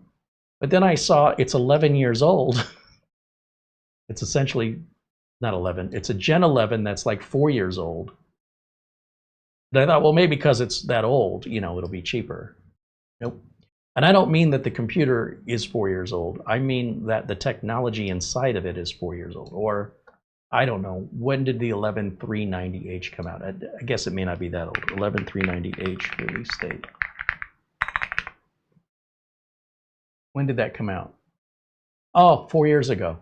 So that's my point. Like, this is brand new stuff they're selling. That's already, it's brand new, but it's got 4-year-old technology inside of it. And I'm like, okay, I can't make a video review on this and recommend this. If I already know I'm not going to recommend it, I'm not going to waste your time and my time reviewing it. So maybe there's a good reason why I've never heard of them. But if I go to their little Aliwava store and see what other mini PCs they have, let's see if they have anything newer, more modern on the technology. AMD Ryzen 7 5800U. When did the 5800U come out? That's a pretty few years ago. 4 years ago. So has this company just not done anything in the last 4 years? But hey, maybe it's a really great price. Currently unavailable. Oh, okay. Never mind. That makes sense. It's old. What else? See all products. Unavailable. How about this one? Unavailable. How about that one? Unavailable. How about this one? Unavailable. Okay. Well, and I mean an N5105. Is that what that said? An N5105. N5105. What was the release date? N5105. Everything is from 4 years ago. Every single thing they've ever made, I guess, is stuck in time. Mini PC, AMD. So that one's 4 years old. Unavailable. Okay, I would think if it's 4 years old, it'd be a really good deal on it. That being said, if we type in refurbished minis forum, look at here. You see this site right here? You can find some really good deals. And I'm mentioning it because when everybody else mentions it, everything sells out. But if I mention it when nobody else is, you actually have a chance to get a good deal before it gets sold out. So we're trying to avoid the mob mentality here and present you with information that is not aligned in timing with everybody else is doing. And in other words, what everybody's talking about, well, let me give you an example. We come over here to camera one for a minute. When everybody was talking about that TerraMaster all NVMe NAS, it's all you saw across multiple channels during a certain week or 10 days in technology-related videos here on YouTube. And then very rarely does anybody ever go back to it.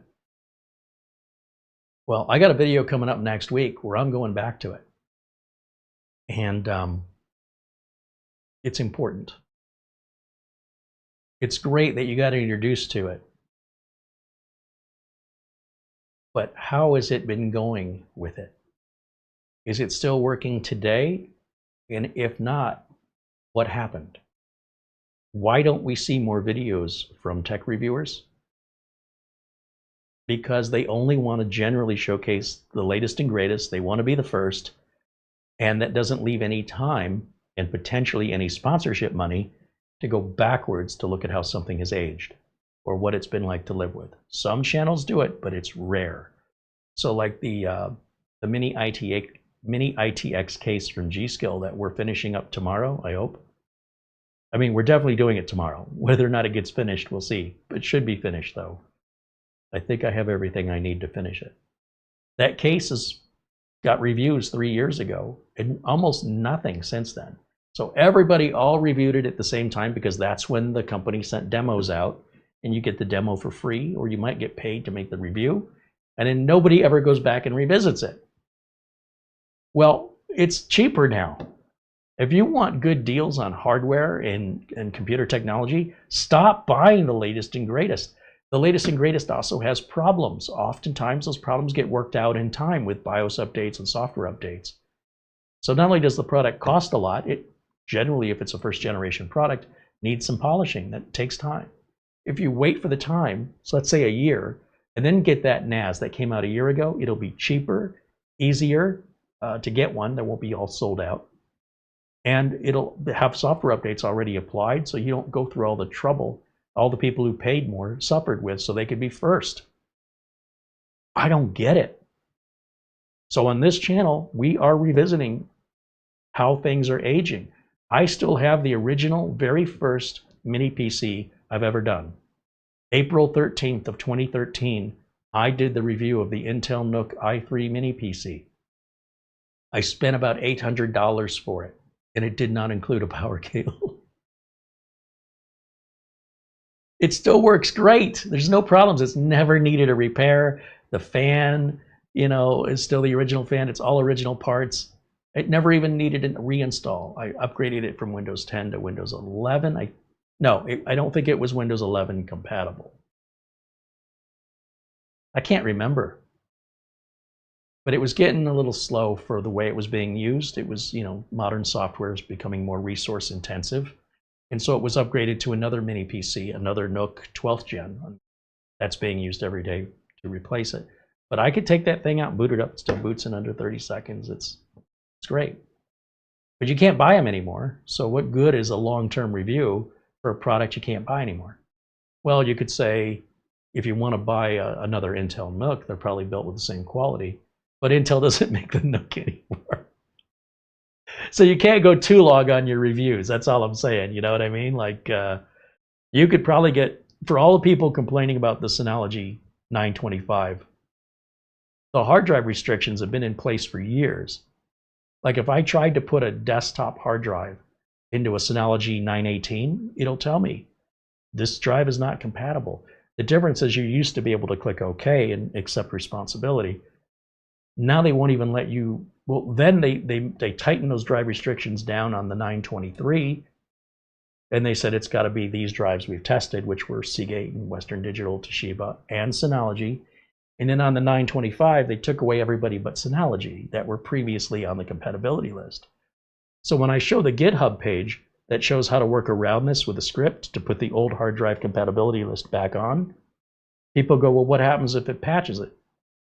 What do you mean what happens if it patches? This is the same script that's basically been around since Synology introduced this. This script is over 5 years old. They modified it a little bit for the 925, but it's the same basic script they've been using for years. I don't know why people think it's any different. Oh, it's been working for 5 years, but what if they patch it? Even if they patched it, if Synology blocked it, it's still an operating system that's open source. It's a Linux-based operating system. So all we have to do is go in and see what they changed and put it back. None of this is rocket science. But for people who want that reassurance, you're not somebody who should be doing scripts and hacking. That's not for you. So this is an issue I have as a content creator where people are like, well, I don't understand the video. Well, then that wasn't made for you, was it? Did you charter my time and pay for a video to be made for you? It's not my fault it doesn't apply to you. It wasn't made for you. There's other content. Let it go. That doesn't mean just because it has no value to you that it doesn't have value to anybody else. And it doesn't require your approval. Just move on. So I've been dealing with people who don't understand this script has been around for years. And they're locked in on this idea of what if. Well, then it's not for you. It's really easy. They're like, well, would you be willing to guarantee that that Synology can't lock that? I'm like, for what in return? What are you giving me in return for that guarantee? I'm not selling the unit. I don't care if you buy one or you don't. It's sort of like, would you like a life preserver? I see you're drowning. Well, would you be willing to guarantee that life preserver won't let me drown? You know what? Never mind. Sorry I asked. I'll offer it to somebody else. Anyway, so I had to get that off my chest. Back over to the minis forum. page over here, which is this link right here. Take a look at some of these deals. These are all going to be very limited in quantity, and their inventory can change daily. So if there's something you're looking for and it's sold out, check it daily. So you could see everything's what's available. Look at this refurbished unit starting at $139 here. Look at the Minisform MSO1, one of my favorites, starting at $329 bare bones. How do you get it at $329?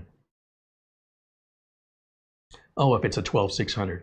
Okay, so the 12900 starts at $448, and the i9 13900, it's $210.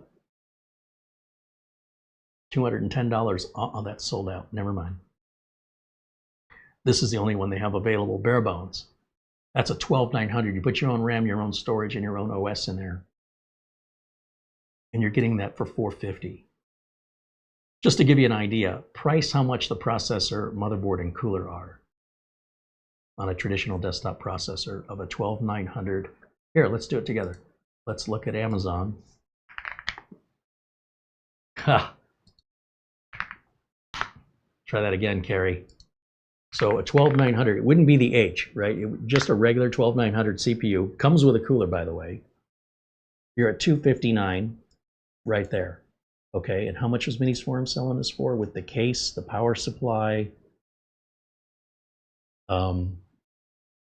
You're on your own for RAM, storage, and operating system.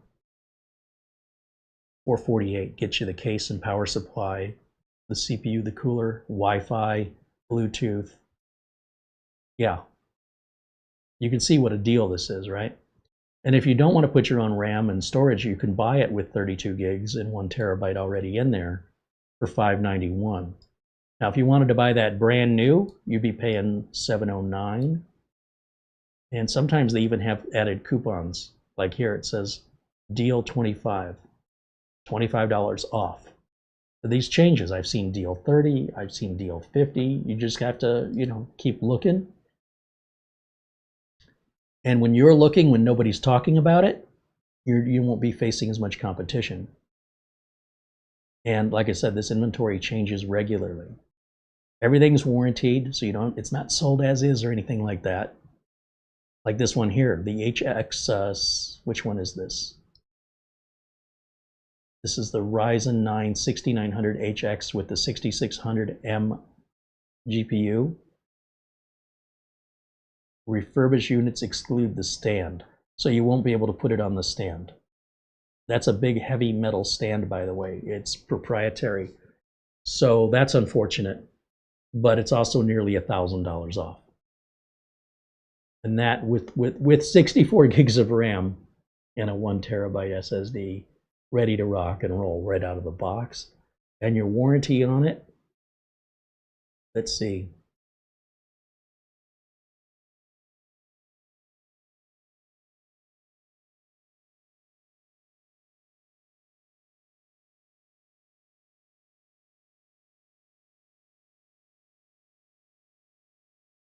Warranty information.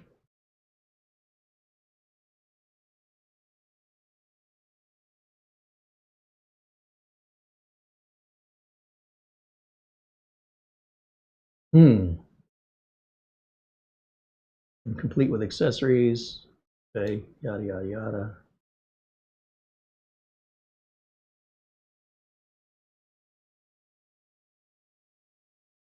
When Minisform sends out their emails that advertise sales, it's included. I remember reading about the warranty here. Here, covered by a 1-year warranty, and that's on the refurbished side. So if you want to be alerted or reminded when these sales happen, and Minisform does have them pretty frequently, go ahead and sign up to be on their email list. And right here, you just put your email address in. And that way you don't have to worry about forgetting. It's a nice reminder. And if you maybe purchased a unit, you change your mind, you just unsubscribe, and they honor that. Just so you know, I wanted to give them a shout out, because when other content creators talk about, the latest Minisform PC, that's all you're going to hear about for a week or 10 days. And I'm trying to go against the grain. I'm trying to say, look, let the sheep all go in a herd that way, and I'll be the shepherd, and I'll lead the way that others can follow. And I want to offer content that others aren't offering, so that you guys as viewers have unique content here, especially since we have so many members that are essentially paying for. Why would you pay for something if you get the same thing elsewhere for free? So with that mindset, I'm trying to give you a different perspective and also follow a different beat of a different drummer, let's just say. And that's why I want to make sure that there's value to the viewers and especially to the members who pay for this content, to make sure that you feel like you're getting a good value, and I continue to deliver instead of just replicating what other people have already done. It's okay for them to replicate me. I don't have a problem with that. As long as their video follows mine, I know which position in line I'm in. That's all I'm saying. All right, I think that'll wrap it up for today. Let me get back over to the live chat. If you have any questions, this is the time to ask. We are going to wrap it up. Mark Leibowitz was talking about the dead wood in the network he was fixing. He said it included a power line network adapter set, a whole network adapter set that was plugged in and powered on, but it didn't work. We'll just leave it there. It'll fix itself. He says, among other things. Mark Gaines says, Carey, there was an update available for the Trike's all-in-one cooler, and I did mine yesterday. Good to know, Mark. I have not fired. Which machine did we put the Trikes on? That's on the live mixer board, I think. We will maybe next week. Please remind me, and I can put that up on the bench, and we'll do that update. Andy says, "Yay, more minis!" And says, Peloton, Triku, and Wowie are the same company. That's correct. I also saw our friend Mike's unboxing reviews and how-to was talking about a brand I'd never heard before called Nipogi. But that's the logo on it is the Cam Rui logo, and that's Ace Magic. And then it occurred to me, if we go over to, let me go back to my screen capture here and I'll show you. If you own one of these machines, there's a website for support called Mini PC Union. And when the website comes up, you see all these brands that appear. You see Clone, Nipogi in Denmark, the UK, or DE is Germany, isn't it? Deutschland. All right, Camrui, Ace Magician, these are all the same company. Ace Magic, that's all the same company. And the reason I point this out is this is where you can get all your drivers and links in their forums.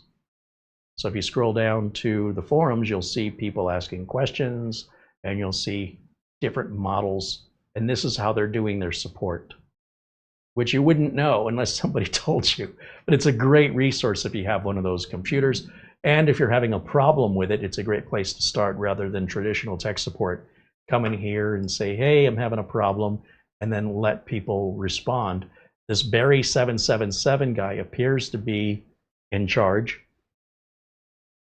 And there's another one here that also appears to be in charge named Lamone. And if you get a response from one of these people, they're like admins.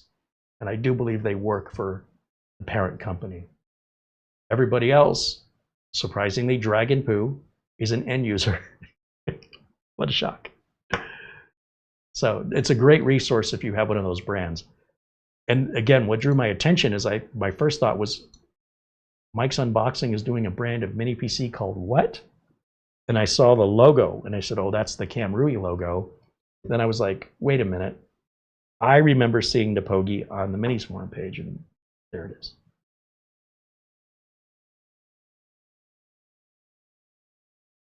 Andy says, I really like the Wowie P5 you reviewed, and yes, I bought one.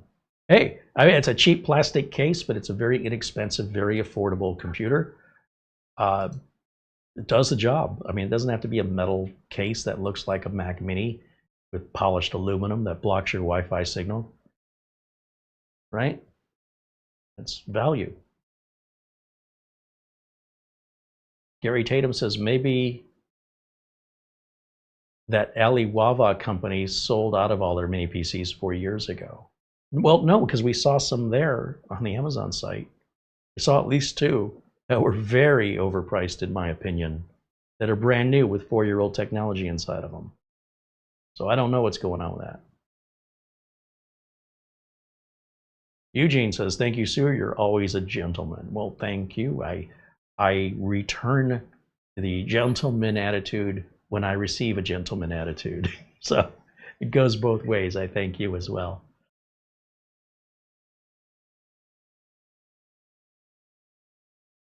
Gary Tatum said, you're going to make me boot into a Windows just to clean my drive, aren't you? You know I'm OCD. Yeah, it can wait. Maybe when you're bored, you're looking for something to do. Just put it on the to-do list.